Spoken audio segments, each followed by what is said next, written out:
Black Star Network is here. Hold no punches. I'm real revolutionary right now. Support this man, Black Media. He makes sure that our stories are told. Thank you for being the voice of Black America, Roland. Stay black. I love y'all. All momentum we have now, we have to keep this going. The video looks phenomenal. See, there's a difference between Black Star Network and Black-owned media and something like CNN. You can't be Black-owned media and be scared. It's time to be smart. Bring your eyeballs home.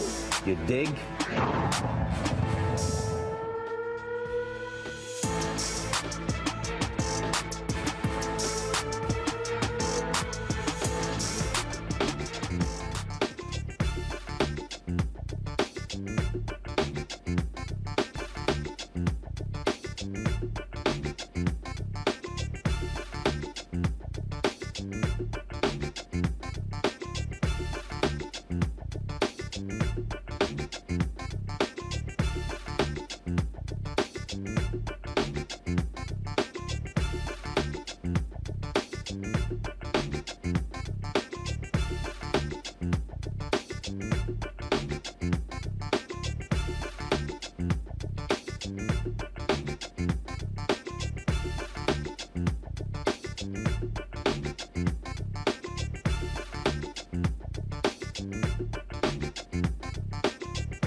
is Tuesday, May 30th, 2023, coming up on Roland Martin Unfiltered, streaming live on the Black Star Network. The recent debt ceiling deal agreement will change access to social programs and start student loan repayments sooner than expected. We'll examine how this agreement will impact African Americans at higher rates, and also what lawmakers are doing to address the concerns. Now, again, it's causing a stir among Democrats and Republicans.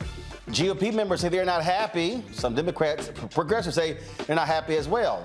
That's typically what happens when it's called a compromise. Over the weekend, the 11-year-old boy shot by police in Mississippi spoke out for the first time about his ordeal and how he felt after getting shot. Also, his attorneys have filed a federal lawsuit, plus an update on Ralph Yarl, the young African-American shot in Kansas City. He made an appearance over the weekend. A viral video of a white woman harassing two black men over a parking mistake has made the rounds on social media. Her white nationalism was showing. We'll show you that. Plus, in our marketplace segment, we'll speak with Coco Asante, a company founded in 2008 by Ella Livingston, a Ghanaian American who made it her mission to provide chocolate of the best quality using cocoa from her home country. Folks, it is time to bring the funk. I'm Roland Martin Unfiltered on the Black Star Network. Let's go. He's got it. Whatever the biz, he's on it. Whatever it is, he's got the scoop, the fact, the find. And when it breaks, he's right on time and it's rolling. Best believe he's knowing. Putting it down from sports to news to politics. With entertainment just for kicks, he's rolling. It's on go, y'all. It's Roland Martin, rolling with Roland now. He's funky, he's fresh, he's real, the best, you know he's Roland Martin now.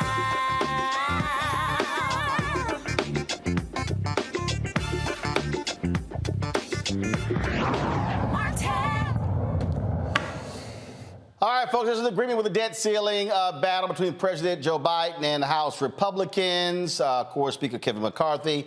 Both of them are proclaiming that it is a good compromise, but the reality is it is going to have an impact on the poor in this country. The deal is going to resume student loan payments, hitting borrowers a month earlier than expected for 43 million Americans. Black women have been the greatest impacted by the student loan debt crisis, with women owning 2/3 of America's nearly $1.5 trillion student loan debt, and black women carrying the highest student loan debt of any racial or ethnic group. In addition to the end of the student loan payment pause, the debt ceiling deal's impact on social programs is also set to change. The bill would add work requirements to get supplemental nutrition assistance programs, Medicaid, and temporary assistance for needy families. Those benefits for people up to 55 years old. Now, it would require states to impose work requirements. They impact, of course, poor and low-income Americans more heavily hit by COVID-19, and people rely on these social programs to make ends meet. Now, here's the whole deal. Republicans are complaining they don't have enough time to read it. Also, some progressives who are saying, hey, we're not signed on to this deal anyway, but the reality is it needs 218 votes. Then you got Senator Lindsey Graham, who's whining and complaining over in the Senate by saying, oh my God, this is going to somehow just destroy the military. When we spend nearly $900 billion already on the military. All right, Sharice Crawford, nonprofit program director, research supervisor, and strategist, joins me in the studio to discuss how this is going to impact SNAP recipients. Of course, my panel, Mustafa Santiago Ali, former senior advisor for environmental justice at the EPA, based in D.C. Randy Bryan, the DEI disruptor, also in D.C. What happened to your shimmy new blouse, Randy?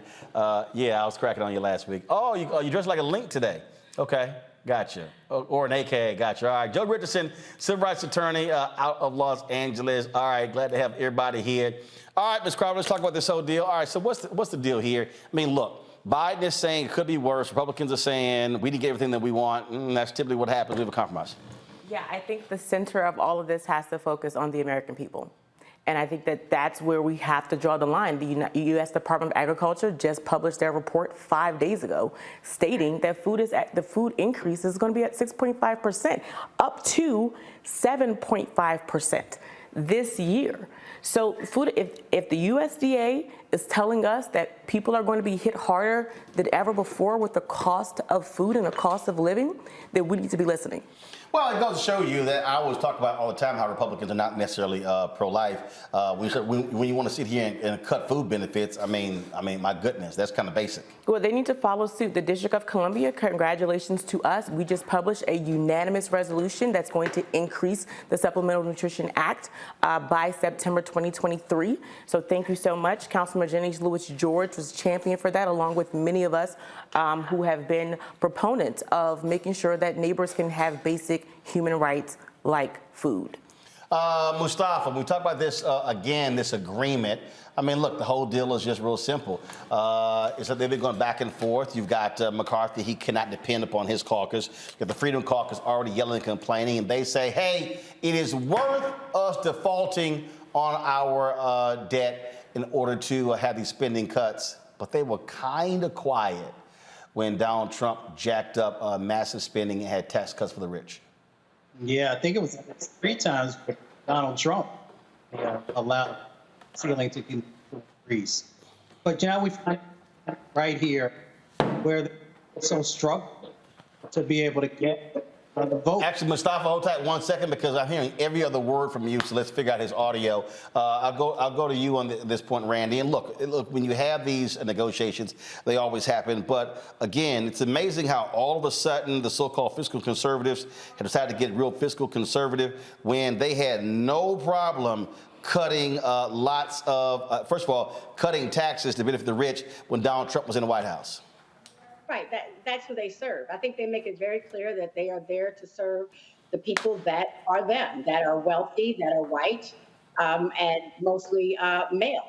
And they are not thinking about how, look, they don't care about how these programs and these cuts will affect disproportionately Black and brown people. You know, I'm getting a real kick out of this one here, Joe, and that is they tried to target the IRS in this whole deal.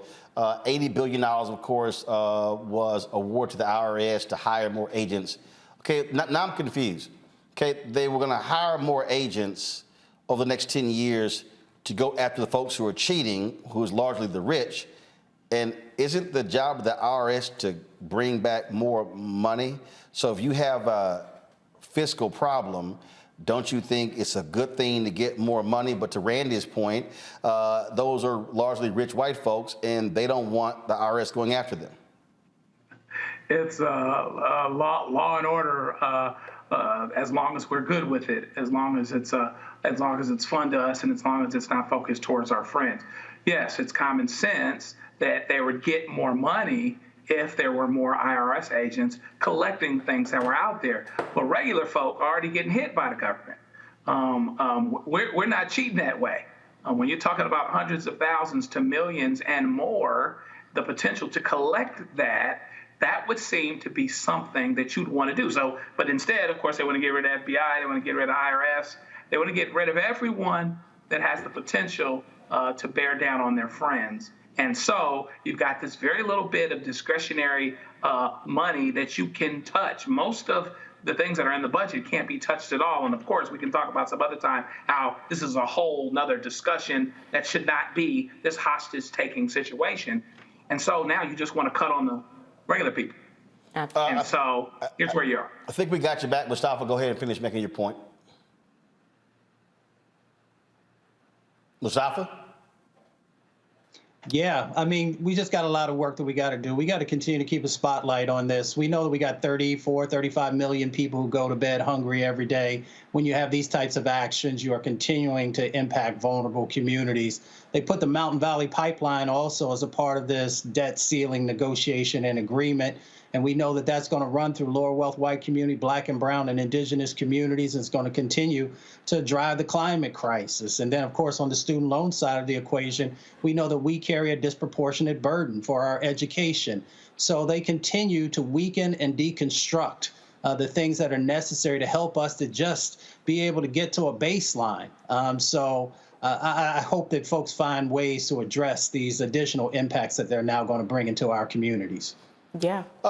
Here's the whole deal, Sharice, though. It still has to be voted on in the House, and then, of course, it also has to go to the Senate, so it's not like, I mean, this is just an agreement between the White House and Kevin McCarthy. Ain't like it's a done deal. Yeah, it's not a done deal, and neither is our bill. I mean, our bill that just passed unanimously at D.C. Council still has to be approved by our mayor, and because D.C. is not a state, our bill that provides increase in Supplemental Nutrition Act still has to go through Congress. But now's the time for local government to become heroes. Now's the time, while Congress deals with the national policies, local government can step in and say, we're going to observe our fiscal responsibility. We're going to see where our dollars can be reallocated. That's what we've done here in the District of Columbia. That's what I'm proud of as a district resident. And local government around the country should follow suit while our congressional members are working out larger details. I want to go back to that whole defense point. Mustafa, I'll start with you. I mean, I really am cracking up laughing when Lindsey Graham talks about how, oh my goodness, this is going to cripple our military. Last year, $854 billion went to the Pentagon. What the hell is he talking about? Yeah, there were no significant cuts to the military in relationship to this debt negotiations and deal that now seem to be in place. So I'm not sure where the senator gets that information from. You know, the military is fine. It is the other folks whom the military fights for who are the ones that are dealing with these disproportionate impacts that exist inside of this agreement. So he really should be focused on the folks there in South Carolina who are hungry. He should be focusing on the folks in South Carolina who are tired of dealing with the floods and dealing with the hurricanes. He should focus on the educational needs that exist in South Carolina if the senator wants to actually be focused in a direction that has real meaning. I mean, I just sit here and I really do laugh at these people. Last year, Randy, Congress gave the Pentagon $30 billion more than what Biden was even asking for. Mm-hmm. How in the hell is it going to cripple the military? Right, but there's no problem with them, as we have seen in the past, of spreading wrong information to get what they want. Yeah. The Republican Party is built now on fear.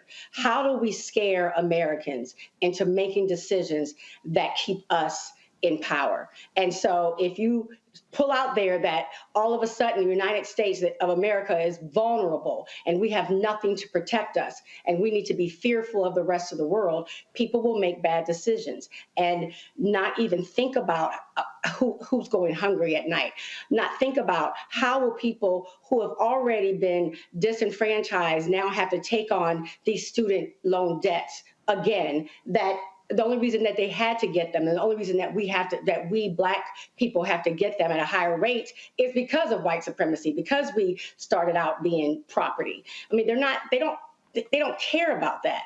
It goes back to everything. There's a vein of how do we make Americans scared? And if they're scared, and people believe the dogma, if they're scared, they make really poor decisions and don't think logically and will vote against themselves. Joe, I mean, my goodness, just, again, $854 billion. We are approaching $900 billion. We're not far from $1 trillion being spent annually on defense in this country. The people who are jumping up and down are the military contractors. Mm.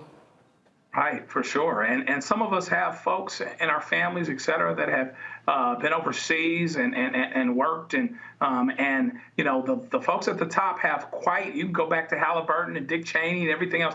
I mean, the folks at the top have quite a thing going. And by the way, war and, you know, Afghanistan and the things that were going on over the years kept them in business, allowed them to expand, allowed them to continue on. And so it's interesting, whether we have a war or not, we always feel like, and therefore prioritize our militarization, our financing of militarization. And so here we are again, where the military is a sacred cow. And, you know, everybody wants to feel safe and be safe, et cetera. We all got folks in the service and whatnot. But that being said, you know, when you're passing people that are hungry and homeless to make the point, it ends up being a problem. All right, hold tight 1 second. When we come back, I want to talk about again how much money we actually spend in this country on food. Because you need to understand, you need to juxtapose what we spend on SNAP compared to what we spend on defense. You're watching Roland Martin Unfiltered on the Black Star Network.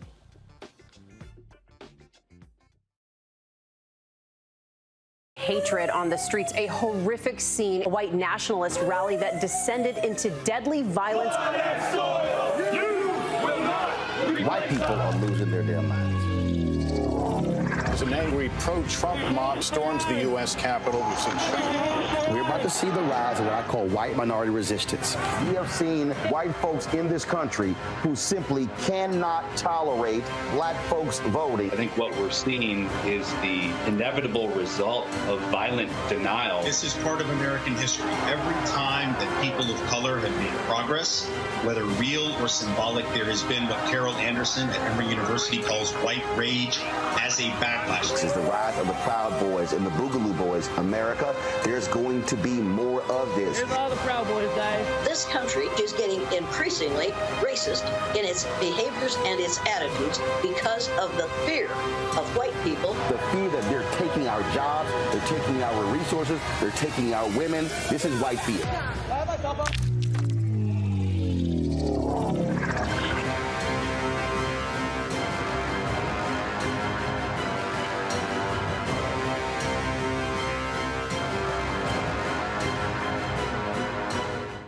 Black Star Network is here. Oh, no punch! I'm real revolutionary right now. Thank you for being the voice of Black America. All momentum we have now, we have to keep this going. The video looks phenomenal. See, this difference between Black Star Network and black-owned media and something like CNN. You can't be black-owned media and be scared. It's time to be smart. Bring your eyeballs home. You dig? Hey, I'm Arnaz J. Black TV does matter, dang it. Hey, what's up, y'all? It's your boy Jacob Lattimore, and you're now watching Roland Martin right now. Stay woke.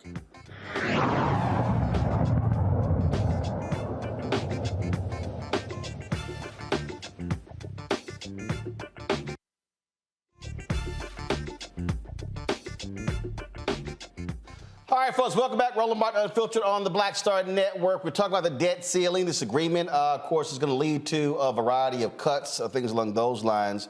Sharice Crawford joins us right now. We also have Mustafa, Randy, and Joe as well. Sharice, how much money do we spend annually on SNAP benefits in this country? So it's really averaging, we're talking about the average family of three would spend about $24,000 to $25,000 in excess cost. And that number fluctuates whether the U.S. family is larger or the U.S. family is less. So this is based on an average family of three being about 50% of the population. Well, the point is, we only spent, okay, so here's the deal. SNAP spending went from $63 billion to $127 billion. So let me be real clear.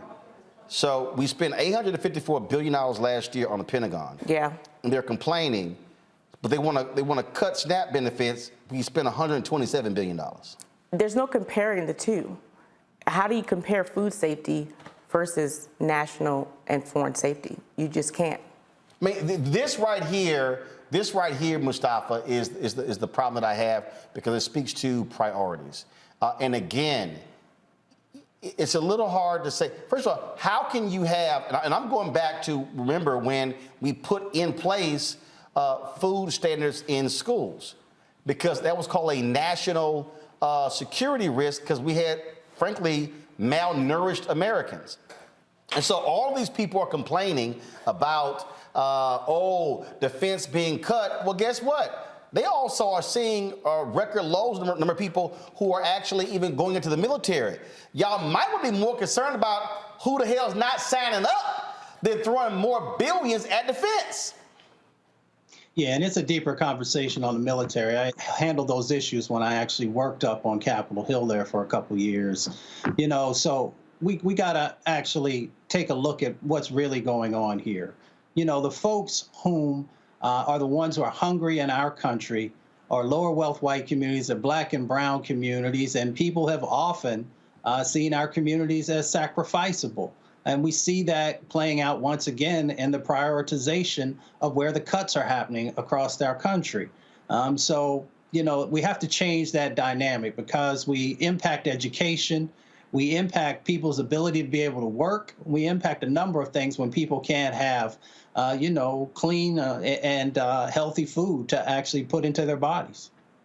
I mean, that right there, again, for me, is the problem, Randy, how people don't want to deal with that. Again, this notion that we are not spending enough on defense is crazy, when in the last year of Obama, reports showed that there was 125, I want everybody to hear what I'm about to say.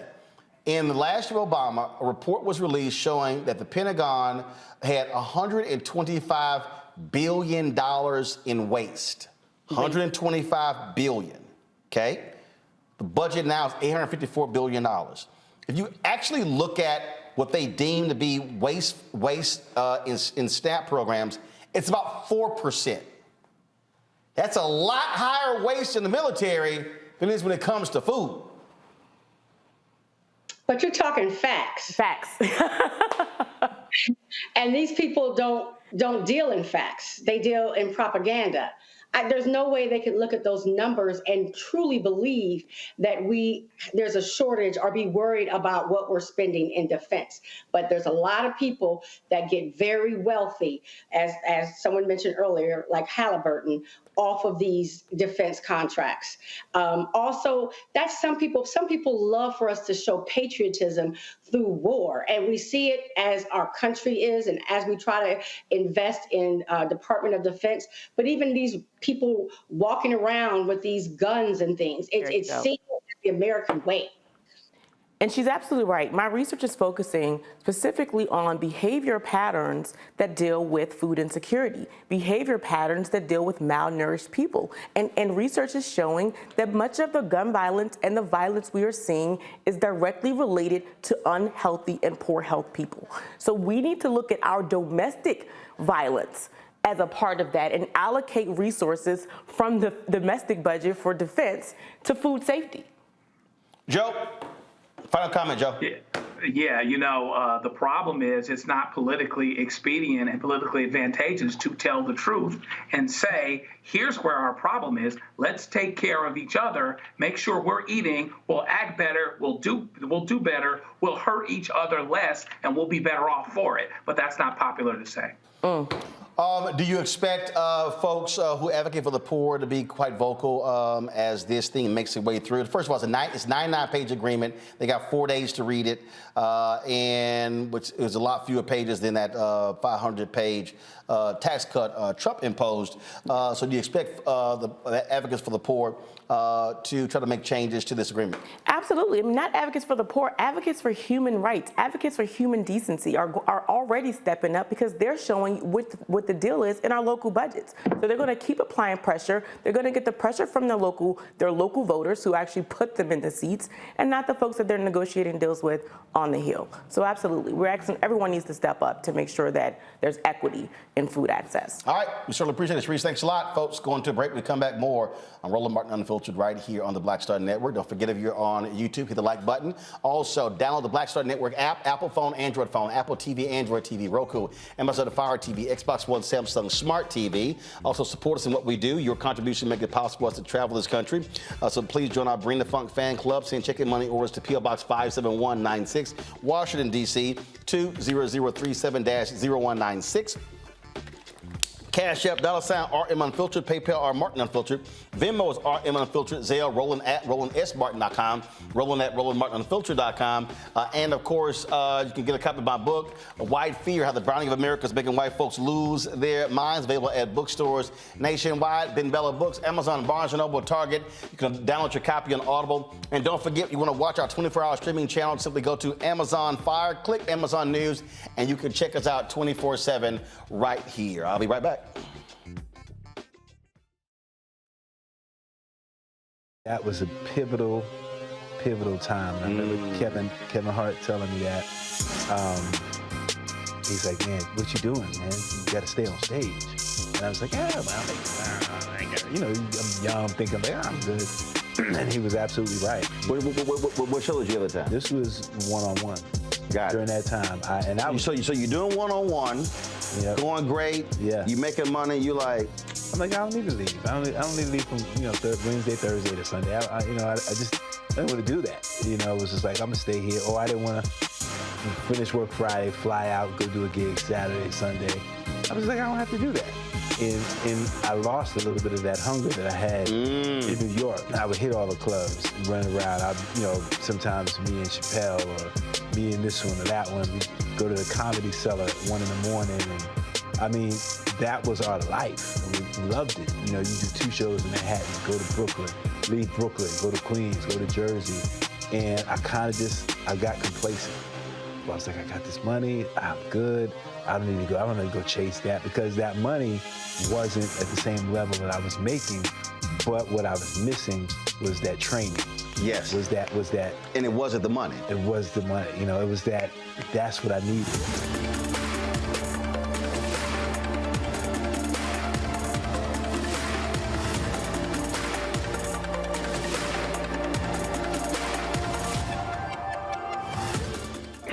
On the frequency right here on the Black Star Network. Shanita Hubbard.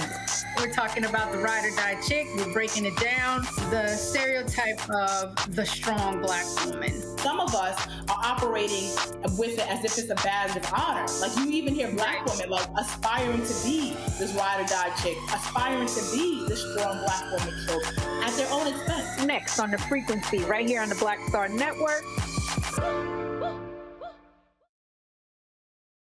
Hey everybody, it's your man Fred Hammond. Hi, my name is Brescia Webb, and you're watching Roland Martin Unfiltered.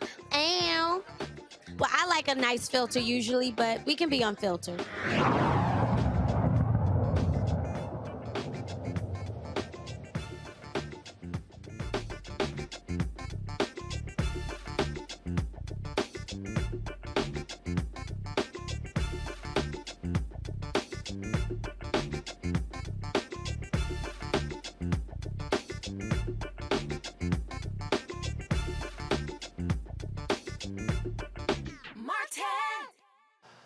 All right, y'all. Texas actually did something good for a damn change. That is, they passed the Crown Act. Texas Governor Greg Abbott signed House Bill 567, also known as the Texas Crown Act, into law on Saturday. Of course, the Crown Act deals with, again, outlawing discrimination based upon hair texture or protective hairstyles associated with race. The bill received overwhelming support in the Texas Senate with 29-1 votes, and in the Texas House, 143-5. Now, remember, Republicans dominate the Texas House, but remember, Republicans in Congress blocked the Crown Act on the federal level, but it was finally passed in the House, but then, of course, the Senate chose not to vote. It promotes inclusivity and respect for diverse hair types and styles. And what gets me, Randy, are these people who say, oh, well, we have enough laws against this. We don't really see this as a problem. Yeah, because you're white. Right. I was just looking at the video of the people who voted, and I'm like, and we expect them to represent us and advocate for us, but I am so happy that the Crown Act passed. It's a shame. I don't think people recognize that it is legal for most states to discriminate against us for the way that our hair grows out of our heads. In most states, the vast majority of states. So, but these steps are important, and I'm happy to see that, we've made at least another small step, particularly in Texas. Absolutely. And look, the reality is, when you look at this particular, bill in this problem, I mean, look, there have been problems in Texas, Joe, where folks have not been allowed to literally graduate. We've dealt with individuals who have had these problems when it comes to being in school, and just makes no sense whatsoever. This here was the vote in the Texas House. Yeah, I mean, hold on, Joe, one second. HB 567 by Bowers, latent discrimination on the basis of hair texture or protective hairstyle associated with race. Chair recognizes Ms. Bowers to explain the bill. Thank you, Mr. Speaker. Members, this is HB 567 that we strongly voted out yesterday, the Texas Crown Act. I want to thank you that we passed this yesterday, and I hope we'll do so today. I move final passage. The question occurs on final passage of House Bill 567. This is a record vote. The clerk will ring the bell. Show Ms. Bowers voting aye.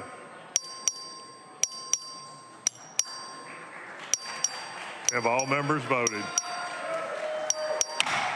There being 143 ayes, 5 nays, House Bill 567 finally passes. Lays out on third reading, House Bill. Joe, the thing here, again, we have seen students who've been impacted because you have folks discriminating against black people because of their hair. Right, and you've actually seen this nationwide. You know, people that were trying to play ball or doing whatever they was doing, and they would say, I think one was a wrestler in another state. Hey, you can't wrestle, you can't compete, you can't do what it is that you're supposed to do unless you cut your dreadlocks, unless you cut your hair, unless you somehow present differently than fundamentally what you are. To be perfectly honest with you, I'm surprised that Texas did this, not because Texas isn't diverse enough. Texas is diverse enough. Texas has enough different types of people to understand this. But on so many ways, frankly, Texas gets it wrong. I'm pleasantly surprised that they got it right, because this is a fundamental thing. People should not be discriminated against because of the way that their hair grows. And so I'm glad that they got it right.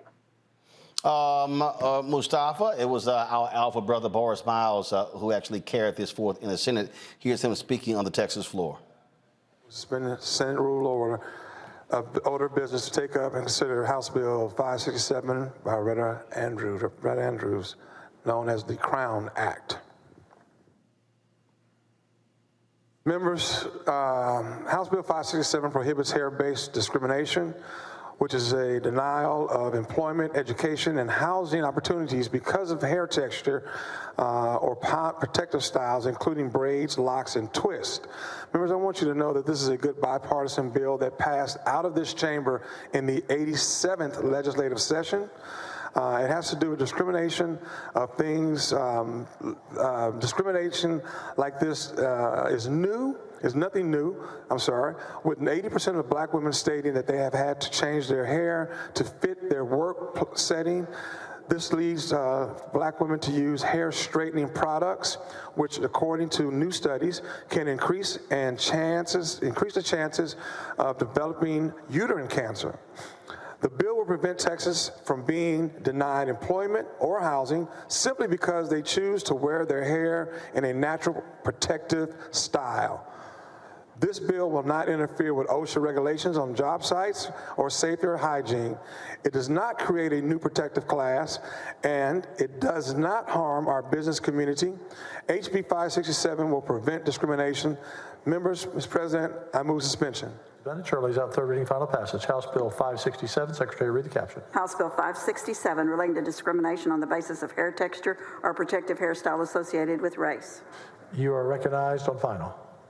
Mr. President, members, I move final passage of House Bill. Again, Mustafa, this is something that we specifically impact. It first passed in California.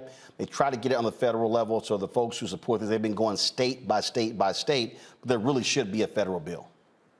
Oh, without a doubt. I mean, this is common sense legislation.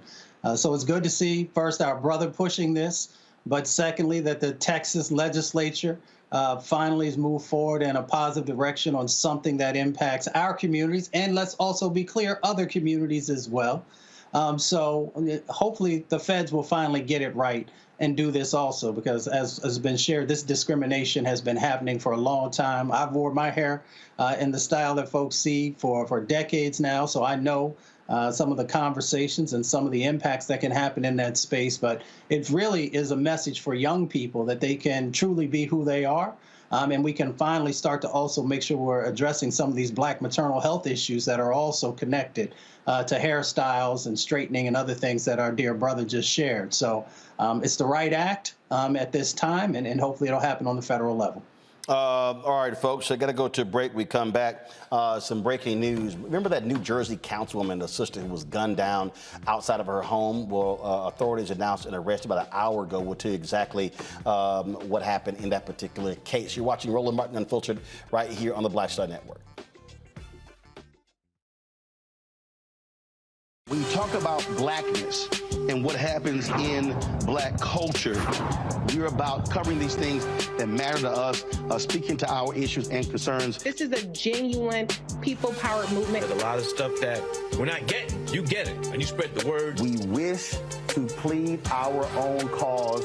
Too long have others spoken for us. We cannot tell our own story if we can't pay for it. This is about covering us. Invest in black-owned media. Your dollars matter.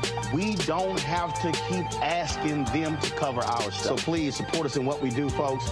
We want to hit 2,000 people, $50 this month, raise $100,000. We're behind 100,000, so we want to hit that. Y'all money makes this possible. Checks and money orders go to P.O. Box 57196, Washington, D.C. 20037-0196. The Cash App is $RM Unfiltered. PayPal is R Martin Unfiltered. Venmo is RM Unfiltered. Zelle is Roland at RolandSMartin.com.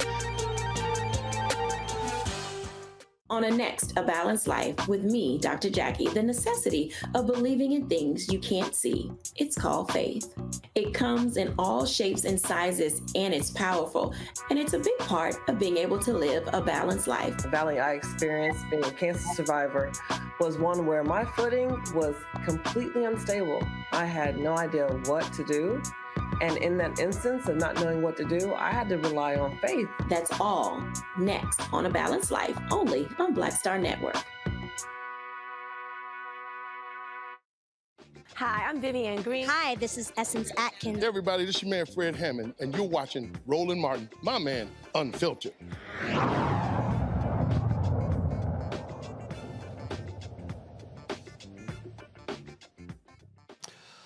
All right, some breaking news out of New Jersey. About an hour ago, authorities announced that a Virginia man has been arrested for his involvement in the death of a black pastor who also was a councilwoman there in New Jersey. This is the Associated Press story right here.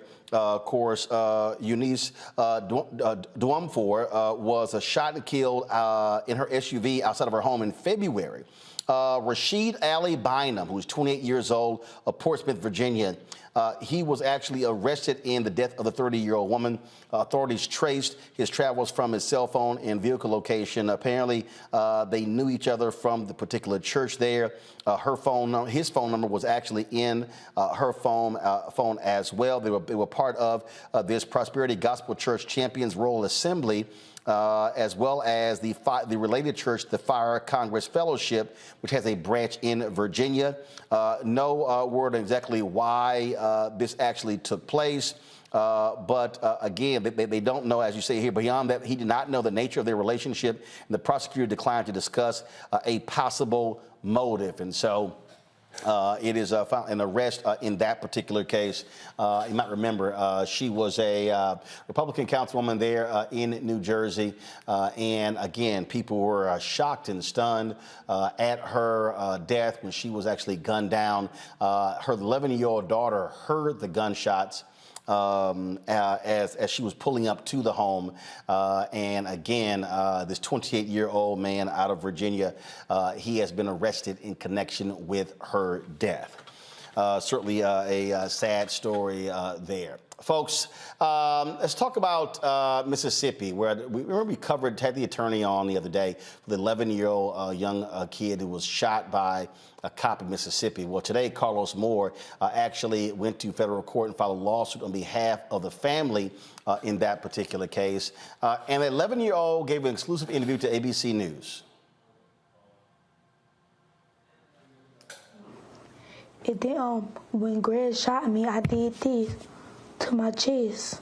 It felt like a taser, like a big punch to the chest. That's what it feel like getting shot. And do you remember where your mom was at that time? Did you collapse? Did you fall down? Mm-hmm. She was outside. And then I ran to my mom. Mom, and then so I was bleeding from my mouth. And then I would just remember singing a song. And what song were you singing? No weapon formed against me shall prosper. Absolute miracle that he is alive. Again, this is what Carlos Moore posted on social media. Headed to file a federal lawsuit today against the city of Indianola Chief Ronald Sampson and Officer Greg Capers for shooting my 11-year-old unarmed client named Adarian Murray on May 20th. Justice is within reach. It is absolutely, stunning, Joe, that young kid is able to talk about that shooting, where, again, he called the cops because of a domestic disturbance. Joe, hold on, I think you're on mute. Guys, turn his mic up. Let's go. Go ahead, Joe. Can you hear me? Yes, now we got it. Yeah, once again, you're dealing with the adultification of a young black boy. Is what he was, what he is. He's 11 years old. He's young, and he comes out compliant. He's the one that called the police, and he finds himself shot. It's absolutely incredible, but he is a miracle. This is why you see miracles. The gifts and the callings of God are without repentance. And so he'll have nothing to repent about, because I think that he'll live a long life and he'll do some wonderful things. But meanwhile, back at the ranch, I'm glad the lawyer is suing them now, suing them hard, suing them well, and suing everybody up and down the line, because there's no reason that this young brother should have gotten shot in this particular instance by the police that he called to help him be safe.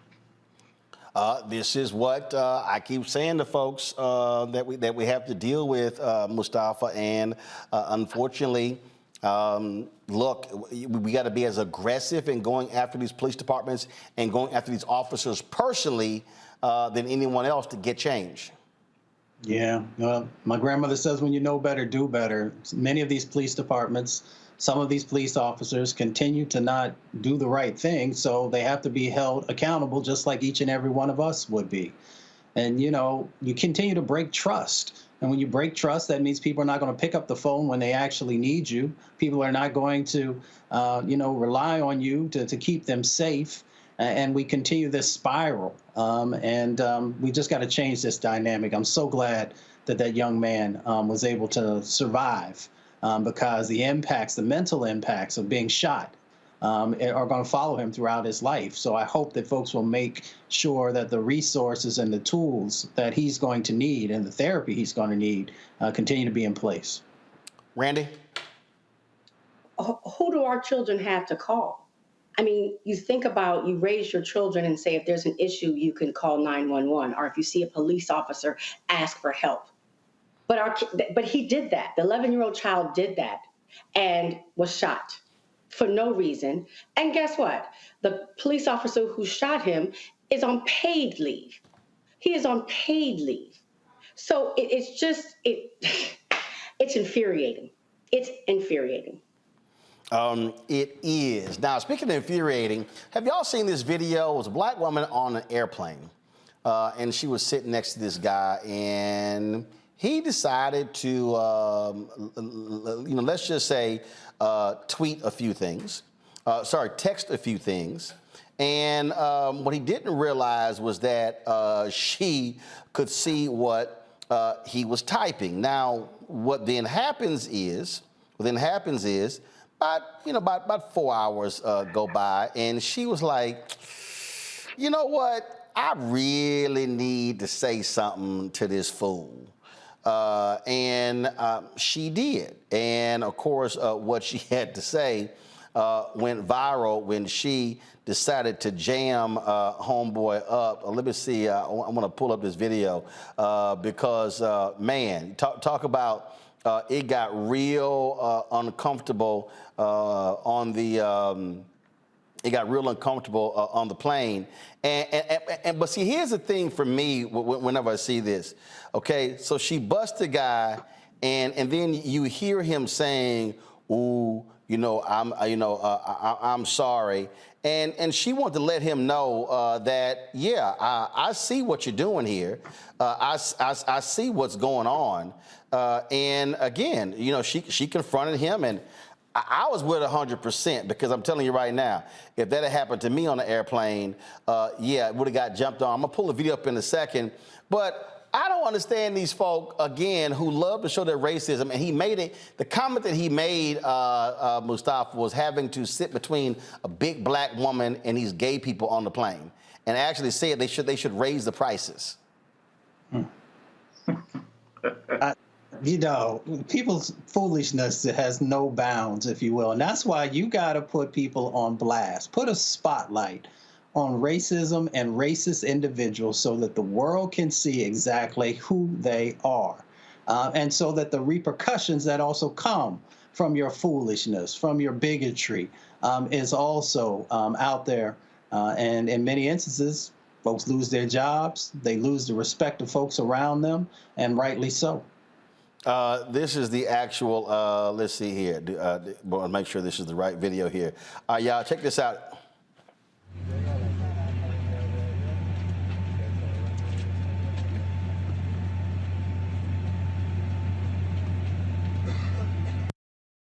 So you can see what he had to say. You know what? I wasn't going to say anything. But I decided I want you to feel as uncomfortable as I do. And I want you to know that I saw your text messages and I think you're disgusting. What text message? You know exactly what I'm talking about. I'm not going to repeat it because everybody doesn't need to know, but I want you to know that I know. I saw you and I think that you're disgusting. You don't have anything to say to that, right? Yeah, I didn't think so. And speaking of, yeah, you should. And speaking of airlines weeding people out, maybe if they raise prices, you know, maybe you wouldn't be able to afford to sit with your family. That way they don't have to sit next to black people. Okay? Okay. Yeah. No, yeah, you don't have to be sorry to me. You're sorry because I saw it. But I want you to feel as uncomfortable as I do sitting next to you. Uh-huh. You should be. Hey, these folks love showing themselves, Randy.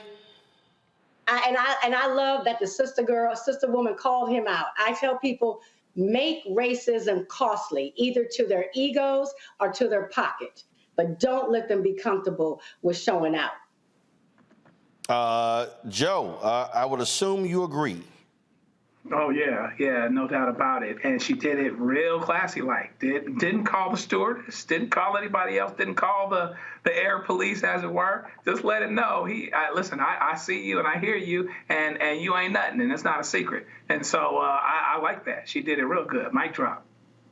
You know, and again, look, these folks sit here and they do these things, and again, they show themselves repeatedly. And look, I'm all about utilizing the device. And so I just want to let y'all know again, I just want to give y'all a tip. So if y'all are confronted, if y'all have to deal with these crazy racists, so I want y'all to shoot this direction. Okay, I want you to shoot horizontal or landscape, so that way it fills the whole screen up. Otherwise, go back. Otherwise, when you shoot, you know, when you shoot like this, well, it looks like that. You know, so that way, we need to get all of their stuff in the screen so we can see exactly what they're posting. So you see right here how she, you know, how they froze it. So yeah, just a little tip, y'all. Just go ahead and just shoot horizontal landscape. All right, I gotta go to a break, and here's the deal, y'all. It's a couple of videos we're gonna show y'all, which I mean are absolutely crazy. One of them, this white attorney in New York. Why does he snatch the wig off of a sister's head? Walking down the street, he just snatched the wig. He ain't got a job today. Then you got a white woman mad because somebody parked for 30 seconds and she decided to block them in her car. Then folks are really outraged over some Juneteenth banners in South Carolina with white people on the banners. All these stories absolutely mind-boggling, and we're going to talk about them right here on Roland Martin Unfiltered, right here on the Black Star Network. Don't forget YouTube. Hit that like button, y'all. We should want to go over 1,000, the 1,500 likes every single show. Also, download the Black Star Network app, Apple phone, Android phone, Apple TV, Android TV, Roku, Amazon Fire TV, Xbox One, Samsung Smart TV. Join our Bring the Funk fan club. Send your check and money orders to P.O. Box 57196, Washington, D.C. 20037-0196. Cash App $RM Unfiltered. PayPal R Martin Unfiltered. Venmo is RM Unfiltered. Zelle Roland at RolandSMartin.com. Roland at RolandMartinUnfiltered.com. We'll be right back. Next on the Black Table with me, Greg Carr. We welcome a towering intellect, activist, master theorist, prolific author, and unstoppable firebrand for change. The one and only Dr. Errol Henderson joins us to talk about his new book, The Revolution Will Not Be Theorized, Cultural Revolution in the Black Power Era. And this is what's going on in so much of academia and in some movement circles is an anti-Black nationalism. It's an hour of power that you don't want to miss. That's right here on the Black Table on the Black Star Network. I'm Deborah Owens, America's Wealth Coach, and my new show, Get Wealthy, focuses on the things that your financial advisor and bank isn't telling you, but you absolutely need to know. So watch Get Wealthy on the Black Star Network.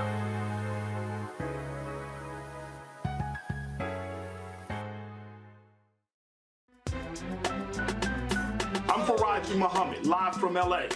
And this is The Culture. The Culture is a two-way conversation. You and me. We talk about the stories, politics, the good, the bad, and the downright ugly. So join our community every day at 3 p.m. Eastern and let your voice be heard. Hey, we're all in this together. So let's talk about it and see what kind of trouble we can get into. It's The Culture. Weekdays at 3, only on the Black Star Network. Hi, I'm Gavin Houston. Hi, I'm Carl Payne. Hey, what's up, y'all? It's your boy, Jacob Lattimore, and you're now watching Roland Martin right now.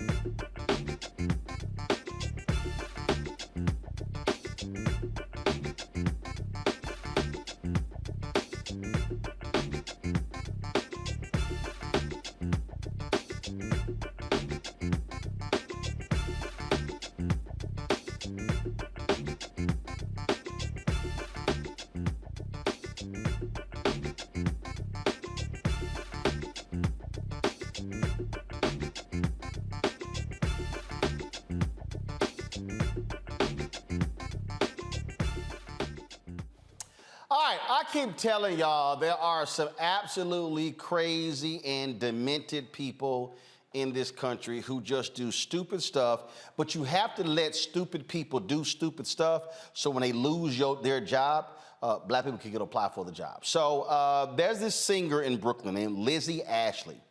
So Lizzie posted a video, y'all. She posted a video on social media where she was just minding her business, walking down the street, and just minding her business, when this fool decides to literally snatch her wig off. Okay, so she just minded her business, walking down the street, and he just snatched her wig off. Now, she posted this video on social media. It's gotten just hundreds of thousands of views since she posted the video. So let me go ahead and get it ready here. All right, so y'all, this is what she posted on TikTok. Reason? For what reason? For what reason did you take my wig off? Because what made you think that was the good thing to do? What made you think that was the good thing to do? Please. For what? For what? Why did you do that? What makes you think that that's okay? Is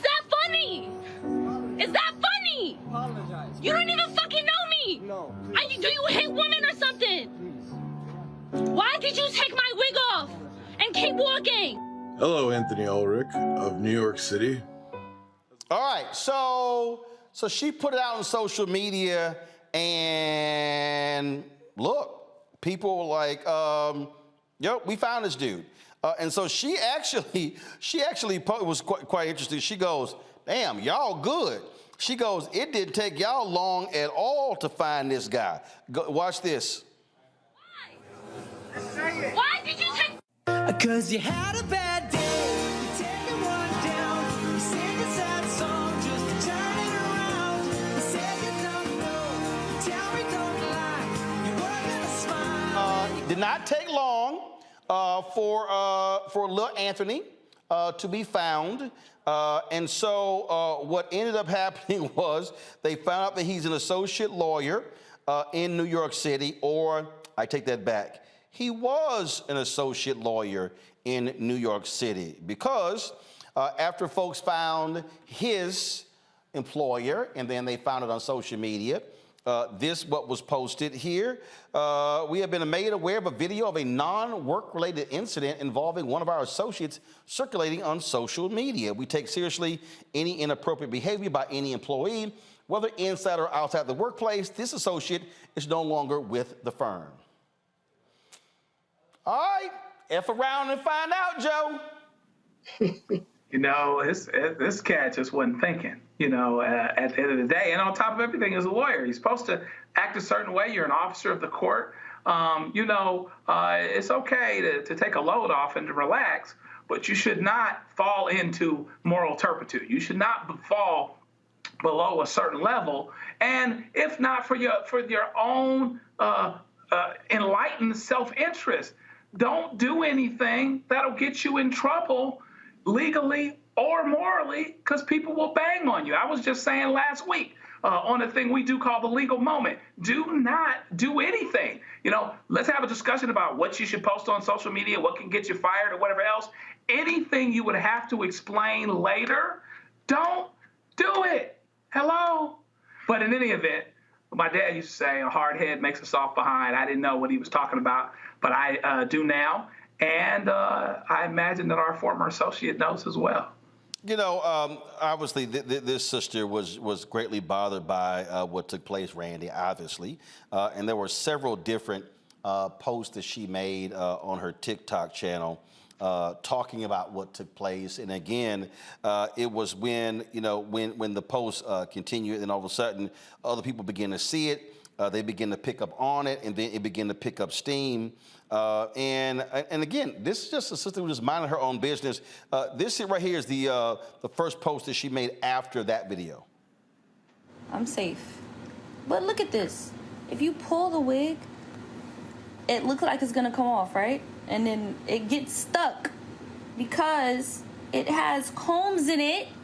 So he ended up pulling my hair. In order to officially take it off, you have to then yank down and then try your best.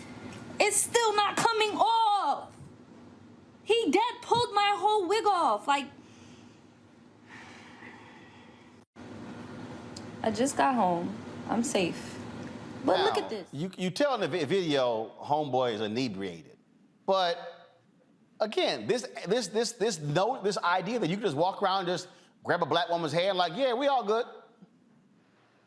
It shows that he had no respect for her as a person. He illustrated that he thought that he was superior to her. Why would you do that? And, you know, I get sick of people always using alcohol as an excuse. He said, oh, I was drunk. Drunk people don't go around just ripping people's wigs off or even feeling as if they have the right to touch people, particularly people that they do not know. So I am happy that the law firm dealt with him swiftly. And I'm particularly happy that that sister recorded her reaction and what happened. There's power in recording these days. Indeed. And this is what she said after his identity was determined. Everyone, because I know people are writing like, yo, I did this, I did that, I did this. Yo, I appreciate y'all. Like, I did not go to waste. I did every single thing that certain people told me to do. I can't go into too much detail. But Tuesday, I will take action. Today's a holiday, so have a good day, guys. Peace, peace. Thank y'all. At this here, I am unable to say more at the moment as I move forward legally. I appreciate everyone who identified, called, and emailed. Once I receive an update, I can share, trust, and believe I will. Thank you again. Mustafa, a lot of we were talking about the Crown Act just a little bit earlier, and what folk don't get is you got these folks out here who just believe they can just walk up to black women and touch their hair.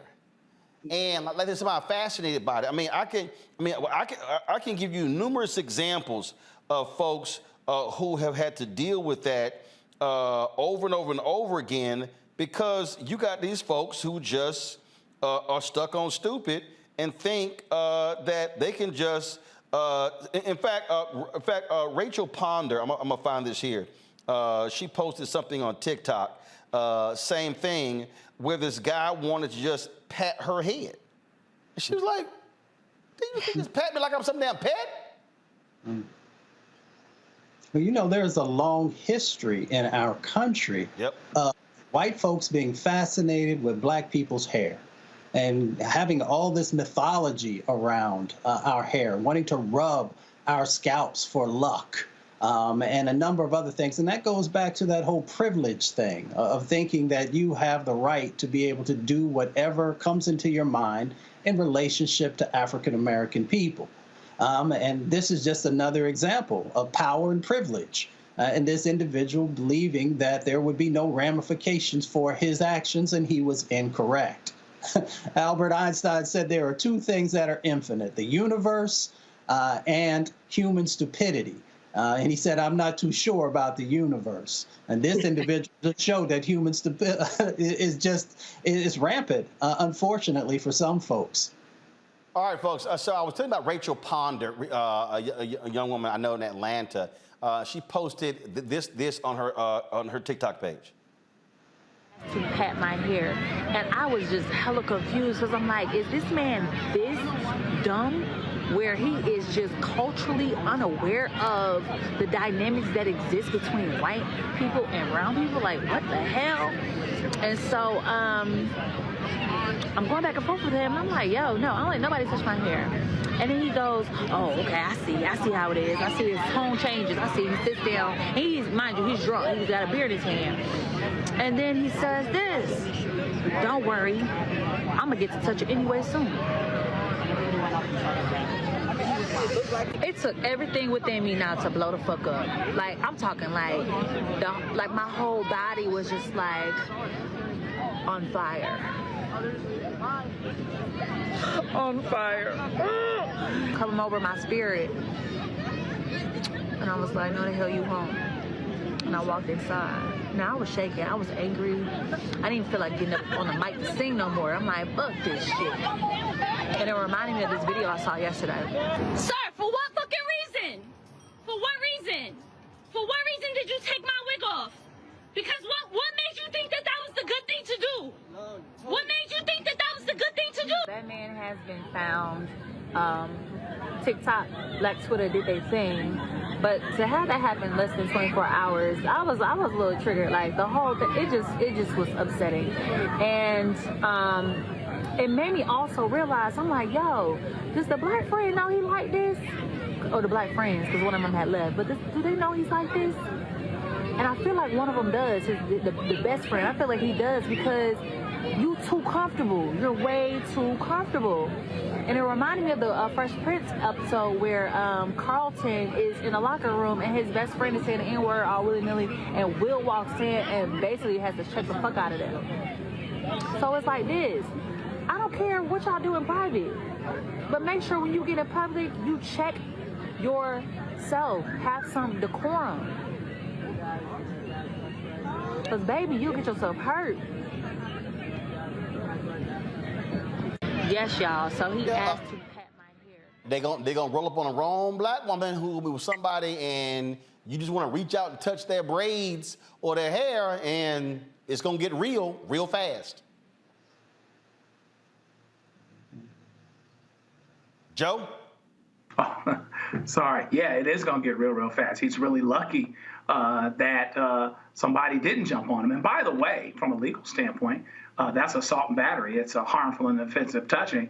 And there is a route that way as well. I don't know if prosecutors are looking. I don't know if she's looking at our lawsuit options. It sounds like maybe that she is. But yeah, it's legally wrong, and it's also morally wrong. And some people out here in these streets will tax you on that. It would be a problem if I saw somebody do that to my daughter or my wife, for sure. We would be looking to put, we don't know how it come out, but we'd be looking to put something on them that soap didn't wash off. I'll tell you that for sure. And again, Randy, there are people who, like, I got some fool in the YouTube chat saying, Roland, don't encourage them. I'm not encouraging them. You walk up to somebody and you put your hands on them and you have no permission, they can stand their ground. They don't know what you're going to do. You might end up being beaten up or shot. I'm being real. Absolutely. The stand your ground people need to know that goes both ways, right? And if people don't want you to touch them, they don't want you to touch them. So you get what you get. I may not start the fight, but if you invite me to it, I don't like anybody touching me. And you said earlier, there's this fascination with black hair. I'm like, there's this fascination with black people, period. And people feel as if they have rights to access us in any way they want. And what people don't seem to understand here, Mustafa, when you talk about that history, there's a history of black people literally being museum pieces, ogling at African Americans in a lot of these traveling circuses. So this is not just, oh, y'all just overblowing this. No, this is what black people have had to deal with for centuries. This is another form of dehumanization of our people, and that's why you have to take it serious, because it starts with the touching of hair, and then being able to put your hand on somebody's shoulder, and then be able to put your hand in some other location, because folks, unfortunately, don't see us always as humans. So that's why you got to check it in the beginning and don't let it escalate. Our parents teach us very simply, when we go onto the playground, keep your hands to yourself.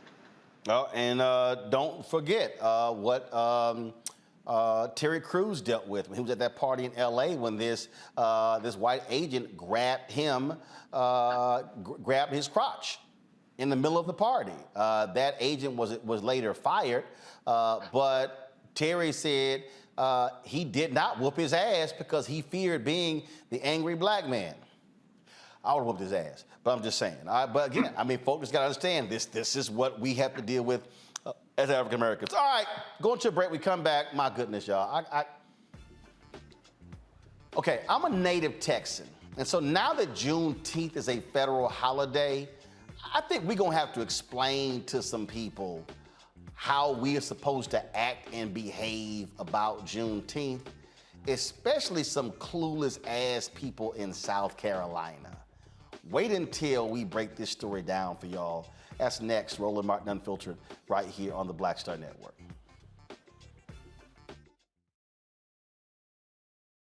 Hatred on the streets, a horrific scene, a white nationalist rally that descended into deadly violence. White people are losing their damn minds. As an angry pro-Trump mob storms the U.S. Capitol, we've seen We're about to see the rise of what I call white minority resistance.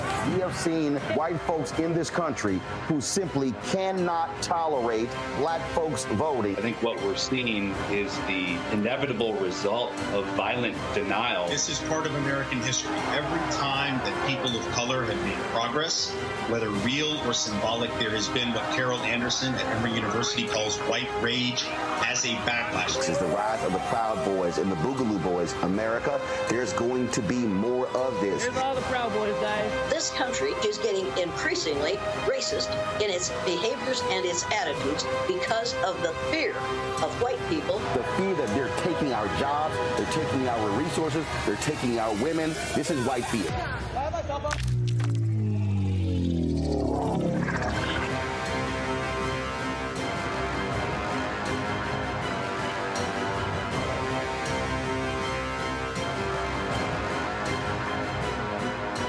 Black Star Network is here. Oh, no punch! I'm real revolutionary right now. am the voice of Black America. All momentum we have now, we have to keep this going. The video looks phenomenal. See, there's a difference between Black Star Network and Black-owned media and something like CNN. You can't be Black-owned media and be scared. It's time to be smart. Bring your eyeballs home. You dig? Hey everybody, it's your girl Lunel. So what's up? This is your boy Earthquake. Hi, I'm Chaley Rose, and you're watching Roland Martin Unfiltered.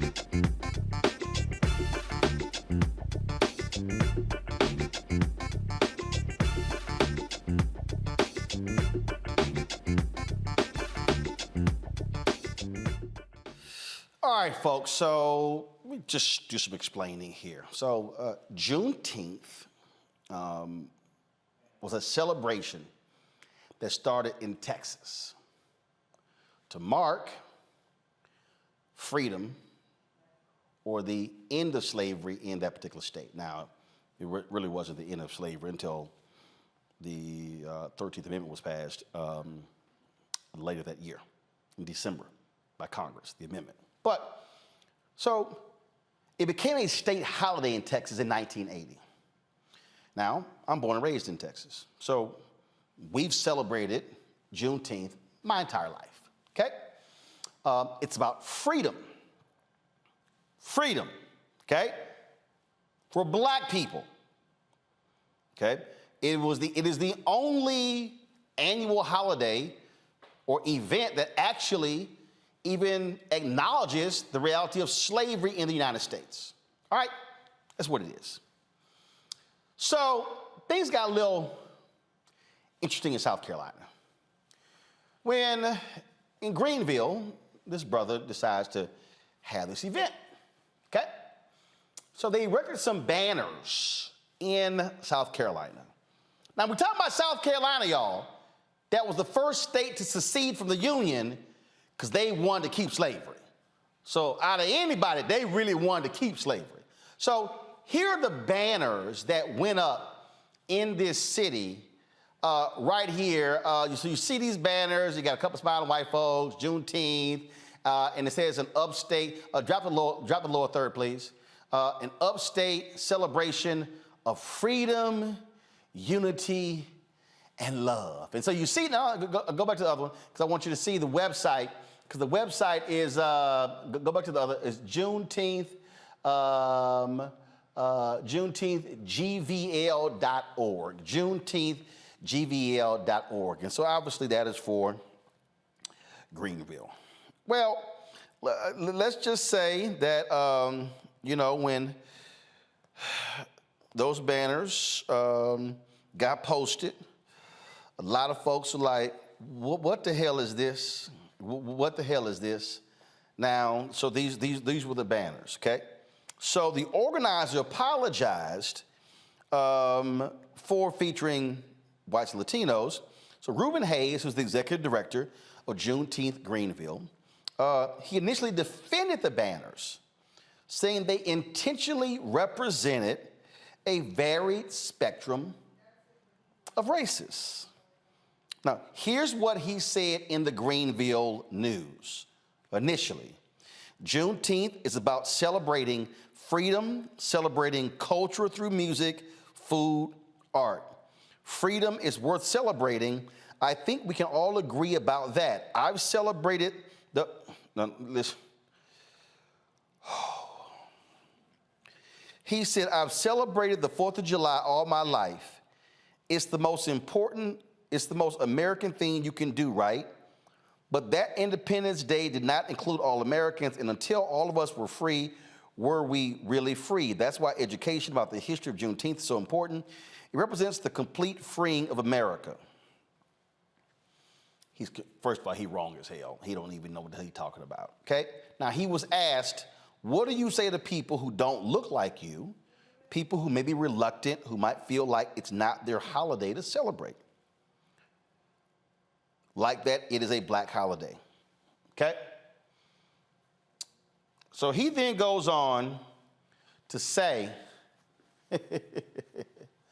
like that it is a black holiday celebrated because it was a black thing that happened. But in order for this holiday to even come, 500,000 Americans had to die in the Civil War. If you really know the history or really understand it, there's no denying that this is one of the most significant holidays in our nation's history, the most American holiday.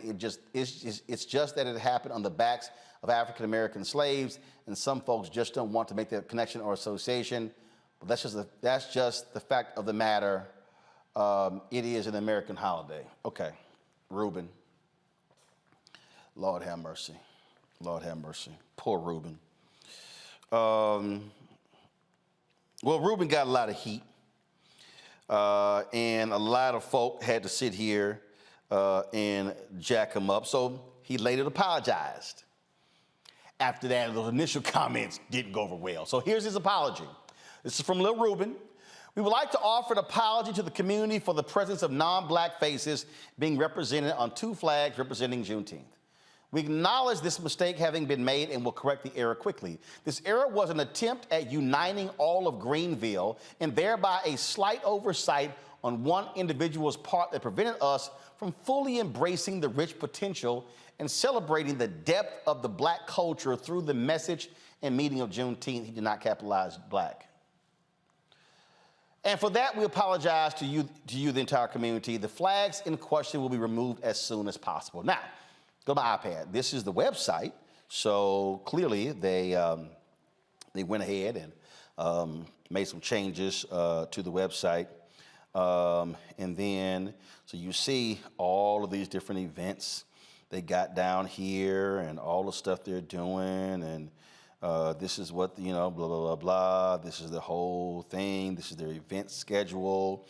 So you see they got Truth and Revelation of Freedom, Freedom Ride, Job Fair, Black Economic Mobility, Royal Gala, Wellness Event, Mega Fest, all that sort of stuff. All different things that you can do in Greenville for Juneteenth. At the bottom it says, honor the proud legacy of Black Americans. Now, let's be clear, Mustafa, and people who understand history. There were white folks, there were abolitionists, there were people who fought slavery, there were people who absolutely believed in freedom for the people who were enslaved of African descent. But what people need to understand is that now that Juneteenth is a national holiday, I really need a lot of black folks in other parts of the country to maybe come holler at us in Texas to learn how Juneteenth is to be celebrated, so they don't screw up this nonsense again. Yeah, that would probably be to everyone's benefit. You got to be careful also the commercialization that begins to happen to holidays. And when that begins to happen, people then want to make sure that that everyone can feel like they played a significant role in whatever that particular holiday may have been. And even though, as you said, there were abolitionists and other white brothers and sisters who helped, the formerly enslaved folks to find freedom, representation matters, and the representation should actually be our faces, our successes, our challenges, as the narrative that's going on, and not. We got to be really careful with the whitewashing that often happens in these situations. See, this happened last year, Randy. You're the DEI disruptor. So this happened in Arkansas, where there was a Juneteenth Soul Food Festival and Market. And it featured the hosts, Rex Nelson, Heather Baker, and David Bazell. And this was in Little Rock, too. So I'm just saying, Randy, again, as a native Texan, as somebody who has celebrated numerous Juneteenths in my 54 years, Arkansas, that's not quite how you might want to celebrate Juneteenth. I can't help but to laugh because it's just so ridiculous. And this happens every year. We know we're going to see some product that you roll out for Juneteenth that's going to be just an embarrassment. And But the sad part is, or the interesting part is how the default is to center white people. White people don't want to be left out of anything. And so that you would advertise about Juneteenth using a white couple, like that there's no correlation whatsoever.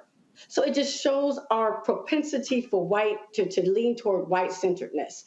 And his earlier statement, I read a statement that he said earlier about they wanted to ensure that they were being inclusive.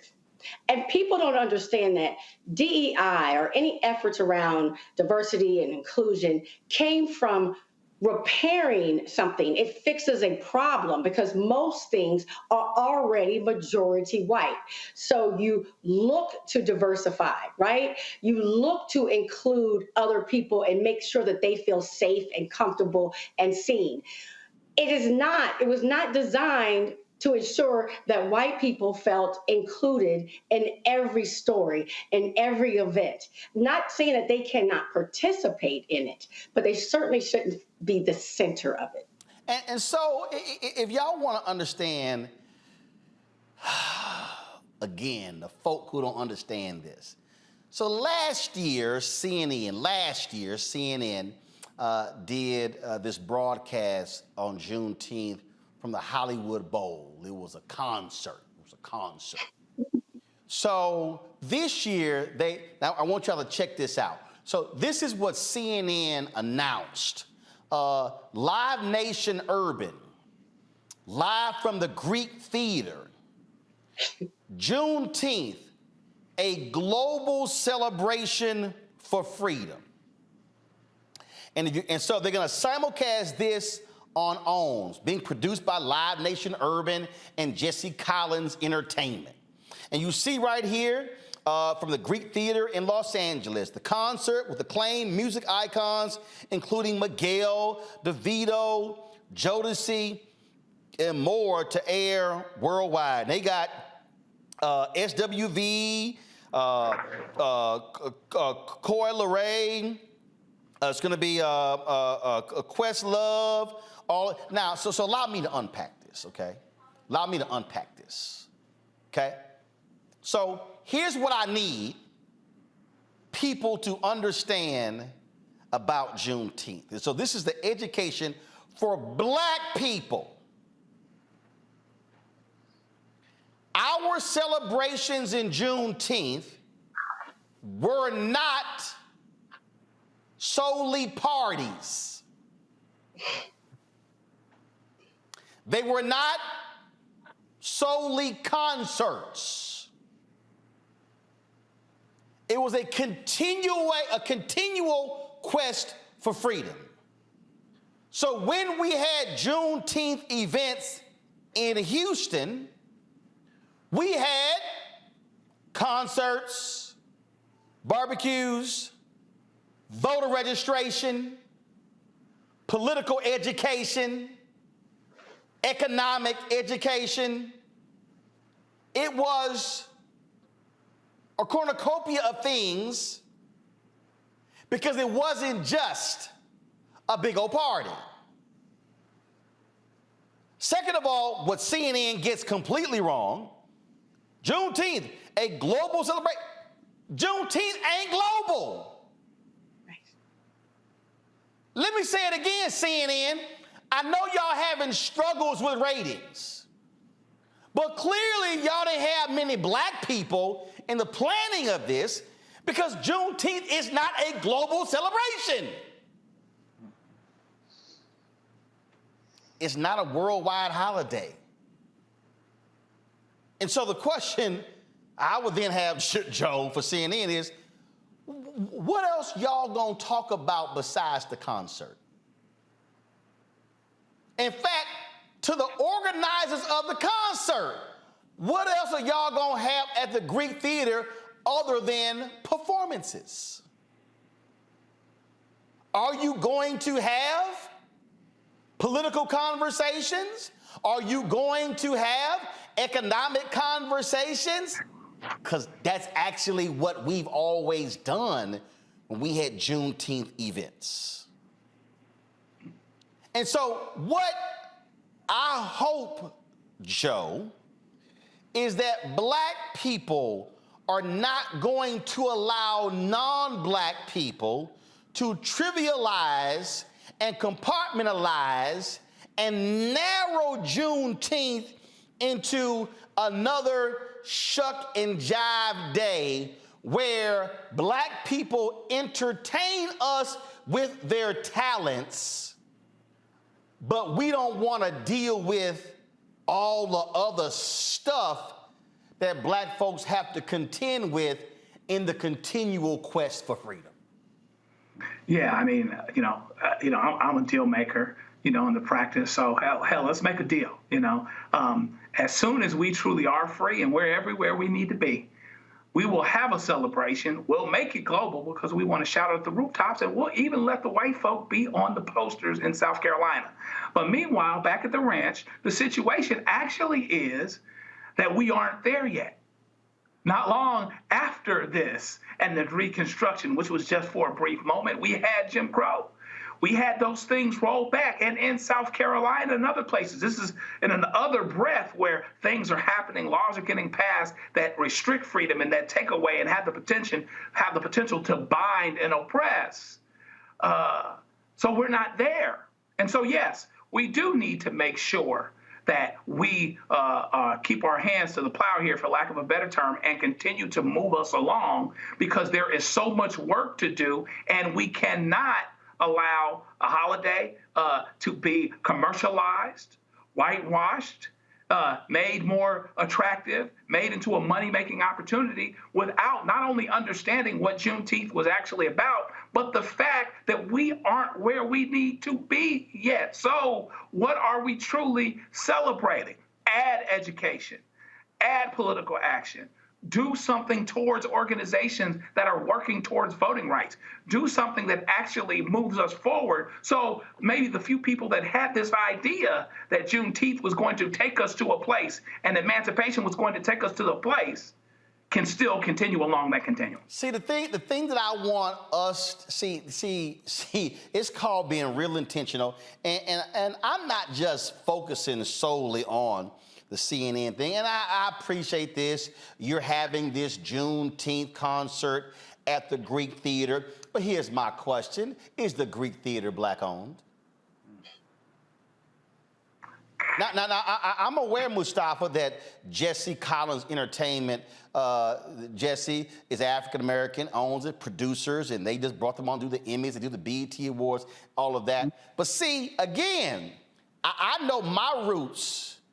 In fact, I'm just going to use us as an example. And so this is the first time I'm revealing this because we just solidified it last week. So on June 17th, the Black Star Network is going to have an event in Houston for Juneteenth on June 17th. And we're going to also on that day make a much larger announcement about something that is going to be on an annual basis. We'll get into that later. But when I was looking for venues, I specifically said, I want a black-owned venue. So we're going to be at the Power Center, which is owned by Windsor Village United Methodist Church. That's where it was built.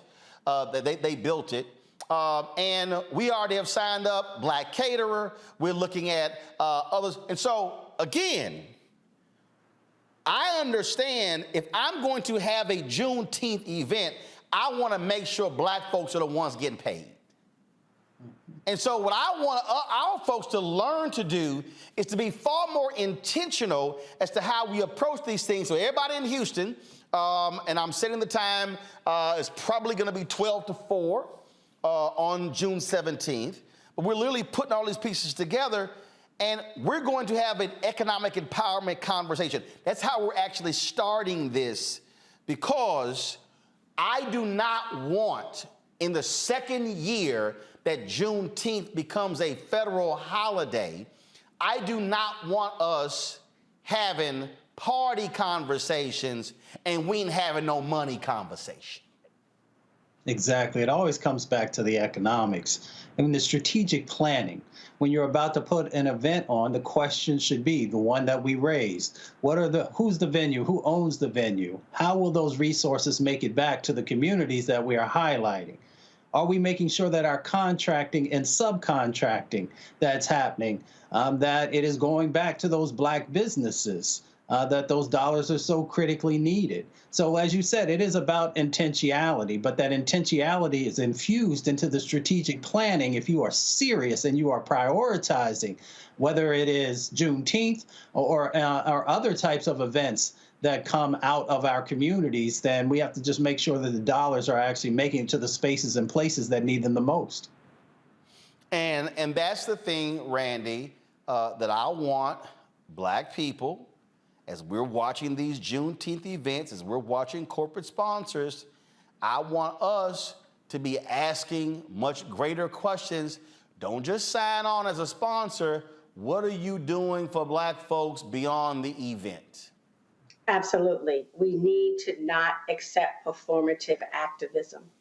We need to demand more from these corporations and organizations. They feel as if they can put a kente cloth on on some soap, and we think that they are down. No, we want to know. We want to look at your supplier diversity. We want to look at what you are doing within Black communities. What does your board look like? How many advertising dollars are you sending to people like Roland Martin? So how are they really doing things to be equitable?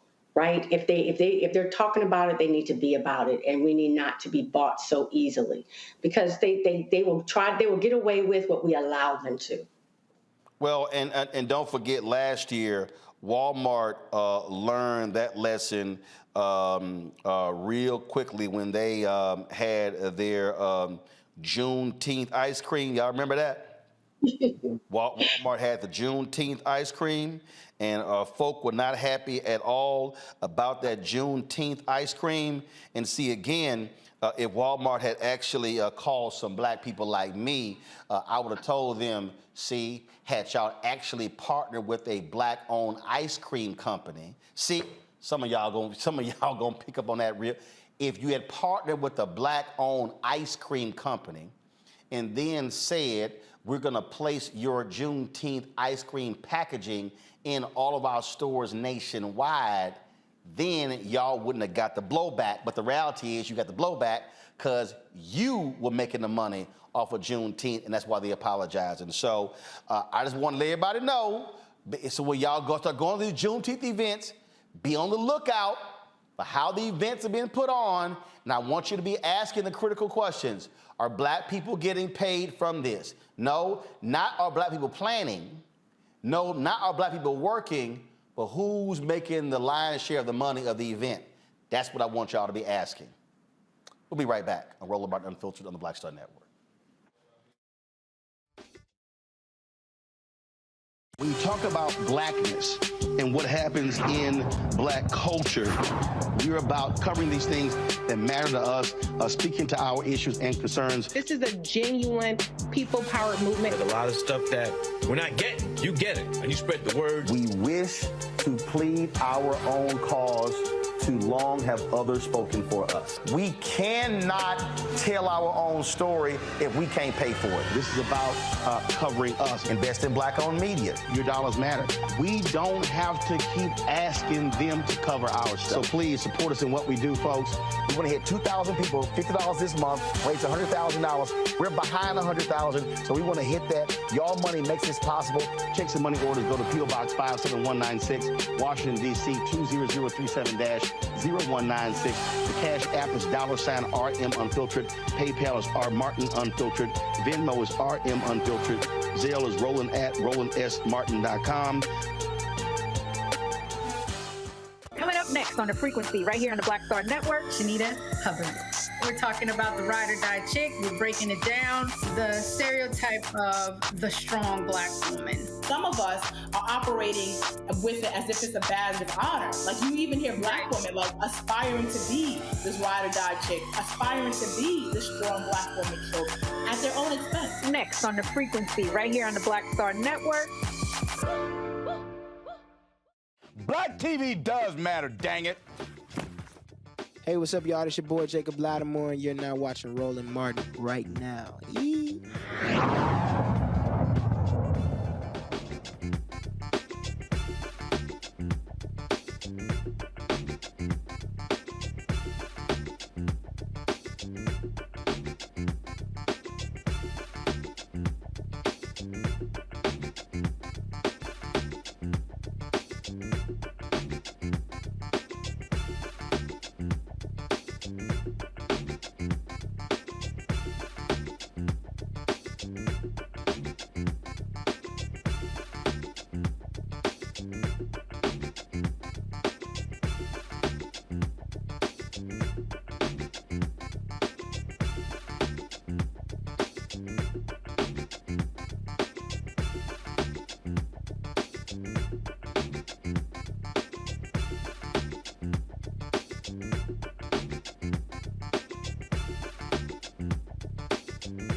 Mariah Cochran has been missing from Peru, Indiana since April 29th. The 17-year-old is 5 feet 10 inches tall, weighs 115 pounds with black hair and brown eyes. Anyone with information about Mariah Cochran should call the Taylor University Police Department at 765-998-5555, 765-998-5555. And also some sad news about one of our black and missing out of Florida. The body of 79-year-old Frederick Bacon has been found. Frederick went missing on Wednesday, May 17th. His body was found Friday. Manatee County, Florida Sheriff's Office is investigating Bacon's death and said no foul play is suspected. His death appears to be an accident, and certainly our condolences go out to the Bacon family. Louisiana jury finds a man not guilty of murder in an historic acquittal, sparking a fight to review Jim Crow verdicts. Evangelista Ramos, a black immigrant from Honduras, was acquitted of murder stemming from an arrest in 2014. Now, Ramos was convicted of a second-degree murder charge in the stabbing death of a woman. After a retrial, defense attorneys found DNA from two people. Neither Ramos was found. Was Ramos. The DNA was found under the victim's fingernails in Nora Ramos' apartment, where prosecutors argued the woman was killed.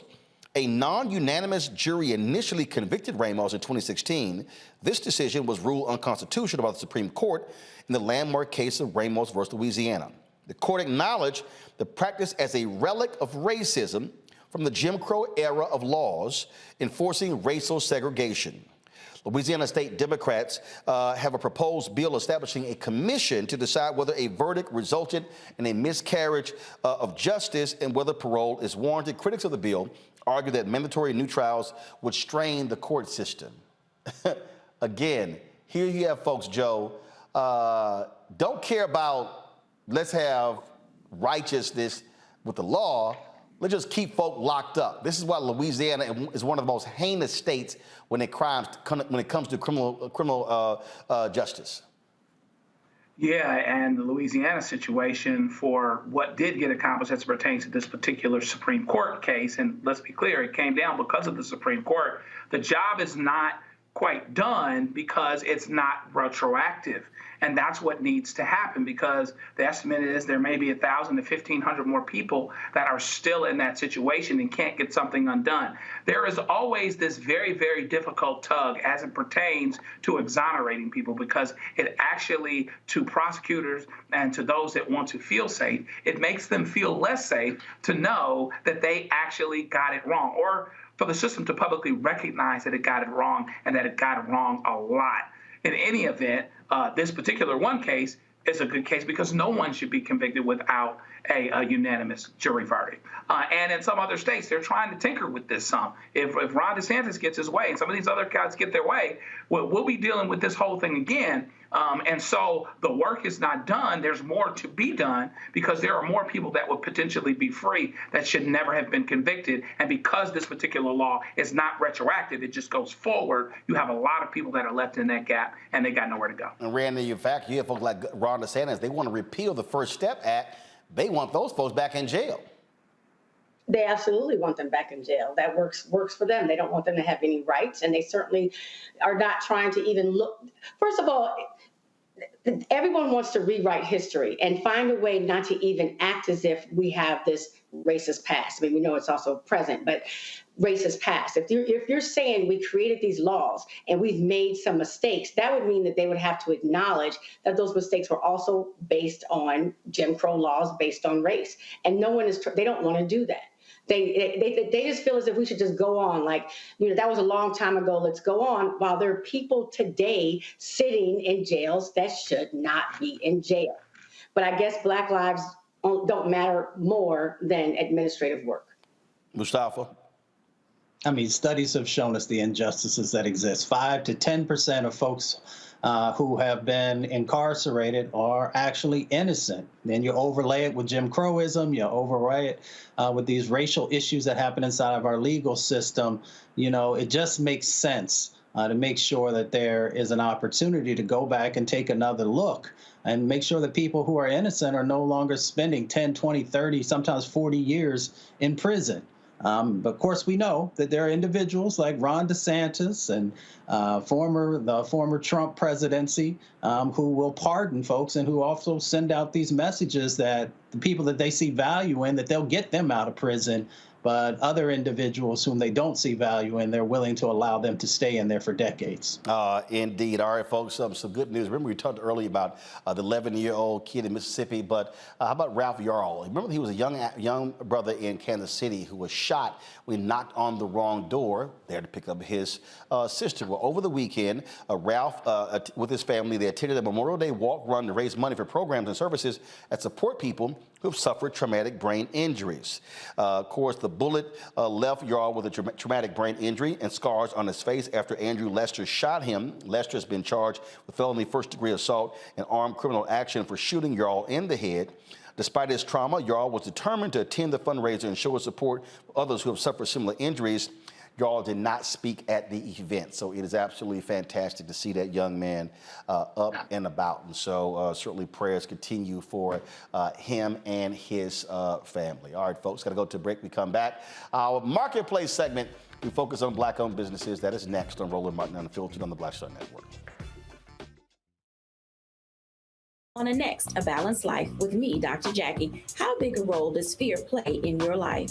Your relationship to it and how to deal with it can be the difference between living a healthy life, a balanced life, or a miserable one. Whenever the power of fear comes along, you need to put yourself in that holding pattern and breathe, examine, find out if there's something that your survival instinct requires you to either fight or take flight. Facing your fears and making them work for you instead of against you. That's all next on A Balanced Life on Black Star Network.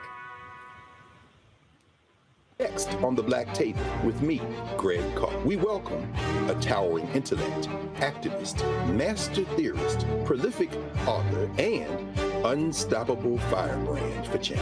The one and only Dr. Errol Henderson joins us to talk about his new book, The Revolution Will Not Be Theorized, Cultural Revolution in the Black Power Era. And this is what's going on in so much of academia and in some movement circles is an anti-Black nationalism. It's an hour of power that you don't want to miss. That's right here on the Black Table on the Black Star Network.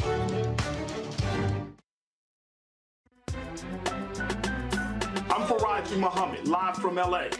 And this is The Culture. The Culture is a two-way conversation. You and me. We talk about the stories, politics, the good, the bad, and the downright ugly. So join our community every day at 3 p.m. Eastern and let your voice be heard. Hey, we're all in this together. So let's talk about it and see what kind of trouble we can get into. It's The Culture, weekdays at 3, only on the Black Star Network. Hi, this is Essence Atkins. Hey, I'm Deion Cole from Blackish. Hey, everybody, this is your man Fred Hammond, and you're watching Roland Martin, my man, Unfiltered.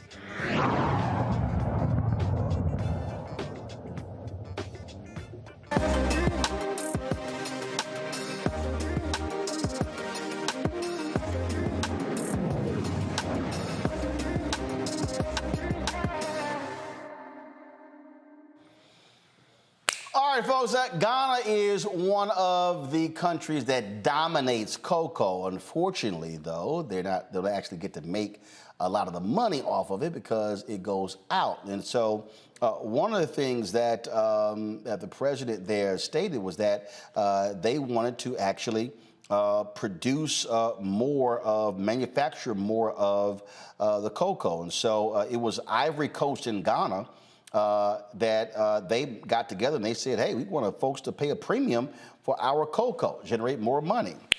Well, it's not just so, it's not always about the Swiss when it comes to making some great chocolate. There's a company called Cocoa Asante that Bill Livingston founded in 2018 after experiencing some chocolate while traveling abroad, and of course wanted to, Ella Livingston, my apologies. Ella Livingston founded Cocoa Asante. He said, you know what, hey, let's bring this to the United States. Ella joins us from Chattanooga, Tennessee, and is the CEO of Cocoa Asante. Glad to have you on the show, Ella. So this is interesting here. And again, we talk about chocolate, we think in terms of Hershey's, we think in terms of Swiss chocolates, but without 2 African nations, you don't have cocoa. Exactly. And a lot of people don't realize that, but literally 70% of the world's entire cocoa supply comes from Ghana and the Ivory Coast. And look, you've had those 2 countries where the leaders have said, wait a minute, why are we people taking our cocoa, taking abroad, manufacturing, and then selling it back to us? We should be able to make money from it. And so this is an example of you creating a company saying, let's have, people of color, people of African descent, making money from cocoa that's coming from Africa. Exactly. And so that's been my goal since the very beginning. And so essentially what we're doing is right now we're making the final product. My goal is to become bean to bar, which means we're going to manufacture ourselves. We're going to do that here. And then we're going to, as we grow, we're going to move manufacturing back to Ghana. That's going to allow us to have an even bigger impact. Because right now the farmers receive literally less than 6% of all the revenue generated in the industry. And it's completely unfair. And in my family, my cousin who manages our farm, he has to have a full-time job just to make sure his family is okay. And so we want to make sure we're taking that process back home, making sure the money flows back home, making sure our farmers are paid more, and those who are manufacturing back home are also paid adequately. So let's walk. So this thing really blew up when TikTok food reviewer Keith Lee tasted your chocolate and sent out to his 11.2 million followers. And boy, that really put y'all on the map, huh? It really did. It was so phenomenal. Sometimes I still pinch myself because I can't believe it, but he gave us such a great reviews, and he's known for not loving sweets.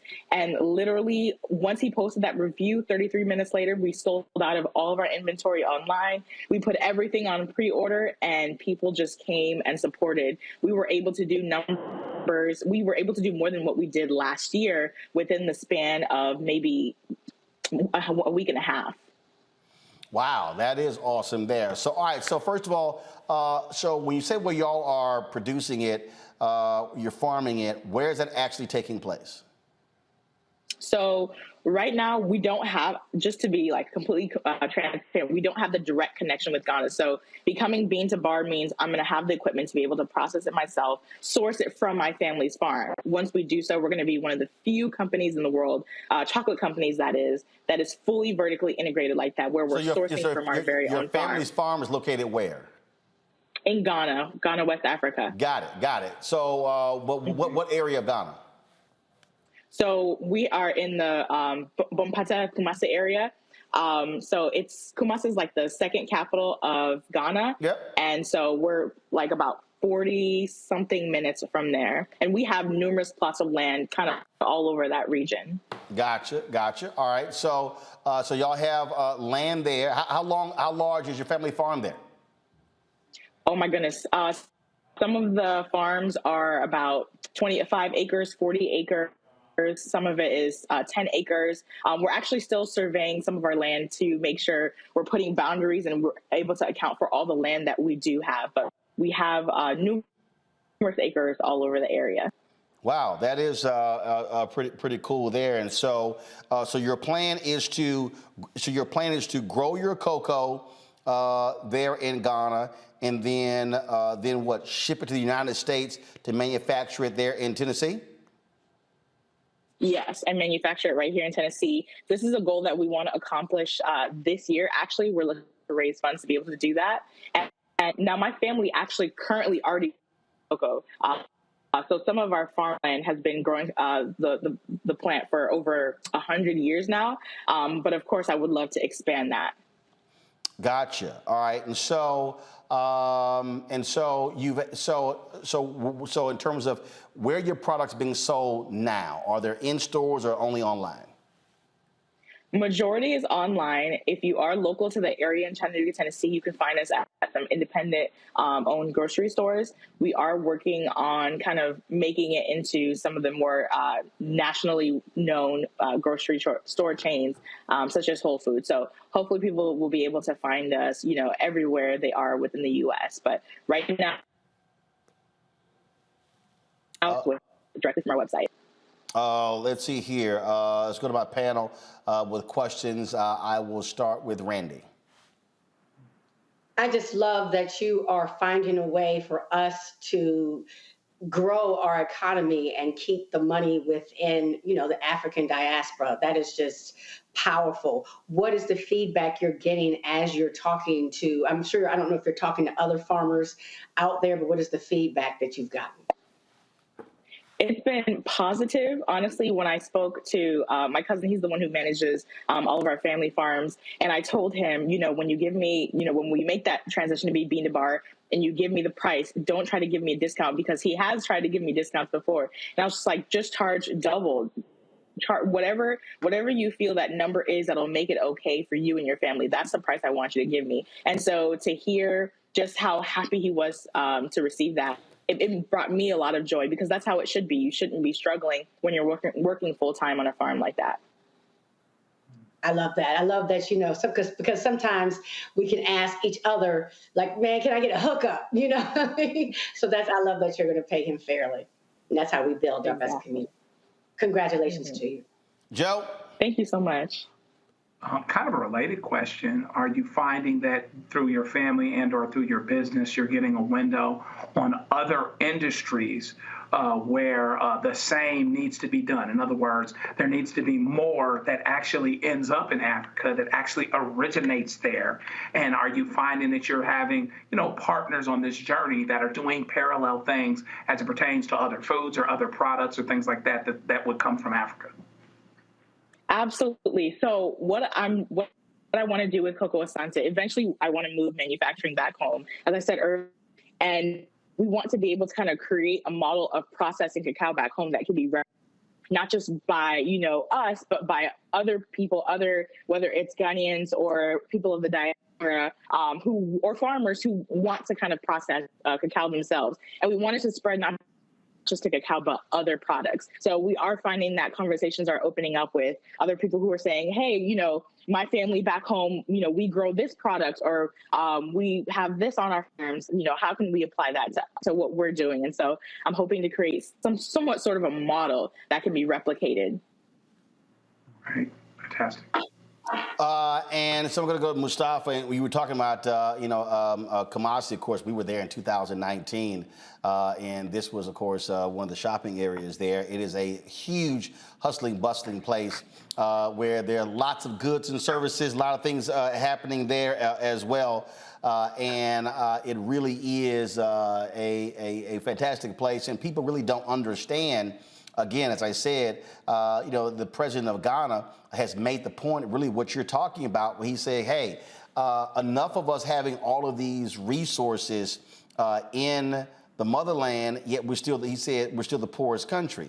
When I was in Liberia in February of last year, same thing. All the rubber has been stripped out of Liberia all of these years. There's not a single manufacturing facility. So part of the problem, Ella, you're talking about, people don't realize, is that they don't have any ability to create jobs of people who are living in those countries. And so, sure, harvesting cocoa and then shipping out is one thing. They want it to be manufactured there in Ghana to create those jobs. And so basically, you're talking about from end to end. Produce the cocoa, manufacture the cocoa, sell the cocoa.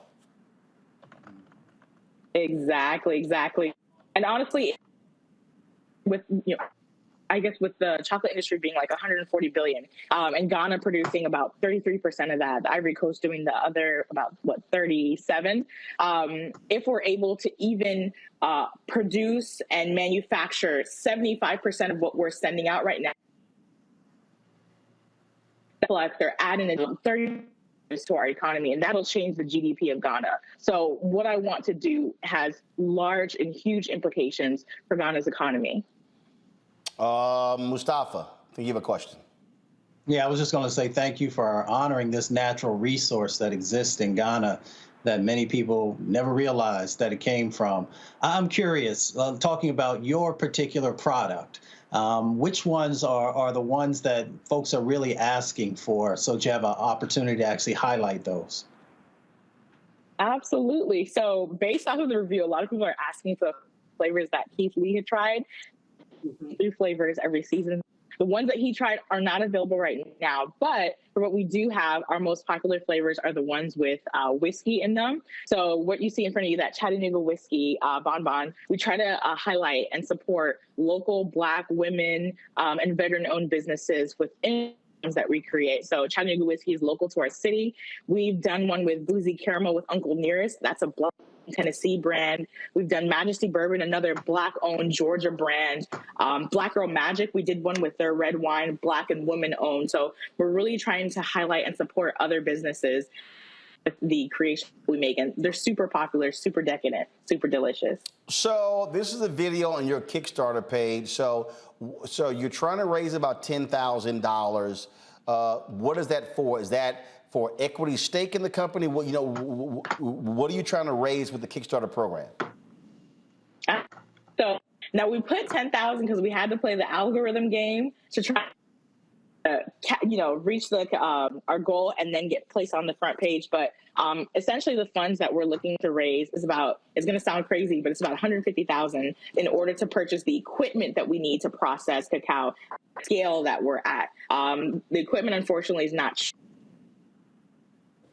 One piece of equipment can run you $30,000. And so we're looking to buy the entire set so that we can produce at capacity. Okay, so I just want to be clear. So obviously your goal is to raise $150,000, but on the page right here it says 10,000. So what do you? Yes. So you reach 10,000, then what's the next step?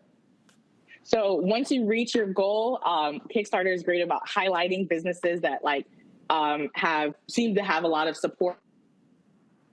And so then they place you on their front page. You get more and more supporters. The great thing about Kickstarter is they don't cap you. So there have been companies that have raised 3,000% above what they initially went for. So that is somewhat my goal, is to go above and beyond. But with what we raise, we'll be able to, it might not be at the scale that we're at, but on a small capacity, be able to fulfill those awards, start processing on a small scale cacao from our family's farm. Like I said, it won't be enough to keep up with the capacity of what we're doing on the daily, but on a small scale, we'll be able to fulfill those rewards. So your eventual goal is to raise $150,000, and as a part of the Kickstarter, is this, and again, people asking questions, so is this offering equity in the company?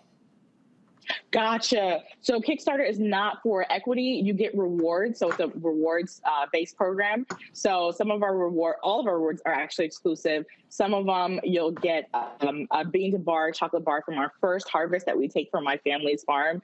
That's something that will never come back again. For one of the top rewards, we'll send you a small kit for you to make your own bar chocolate, and we'll provide the cacao beans. We'll provide a mini melanger for you, as well as some of the other ingredients that you'll need. And then you'll provide things like, sugar that you can access yourself. So we'll provide a kit for you to make your own bean and bar chocolate. So really exciting gifts. And we hope that people find value in what we're trying to provide with our rewards. Okay. And again, here, as right here on the page, it says your long-term goals. You have phase 1, phase 2, phase 3, and that is, and so right now you're in what, phase 1? Yeah, we're in phase 1, trying hard to make it to phase 2. Okay. All right, then. All right. Well, look, we certainly appreciate it. Good luck. And of course, walk people through. You have a discount code for orders for our audience, right? Yes, we do. So use the code RMU10. That's all caps, all together for 10% off. And that's just for your audience. All right, then. So folks can do that. And so two things, they can do that, but they can also go to your Kickstarter. They can just put in Coco Asante in Kickstarter. And again, right now you are at $6,451 pledge of your $10,000 goal. And so go ahead to my iPad, please. And so hopefully in the next 24 hours, you will hit that $10,000 goal. Ella, we appreciate it. Thanks a lot. All right. Thanks for having me. It was an honor. All right. Thank you so very much. All right, folks. Before I go, I tell you, we had three just really stupid videos of people. And so I saw this video, and if you let folk talk long enough, then they're going to show you exactly who they are. And so check out this white nationalist who was not happy and was blocking this brother in a driveway. The state lawsuit. Call and have you towed.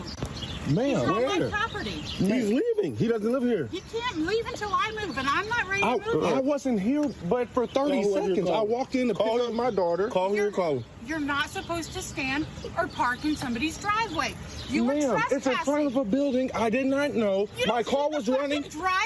My car was running the entire time. No, but I leased that. Okay, that's fine. We didn't know that. What apartment do you live in? Don't worry about it. I did not know.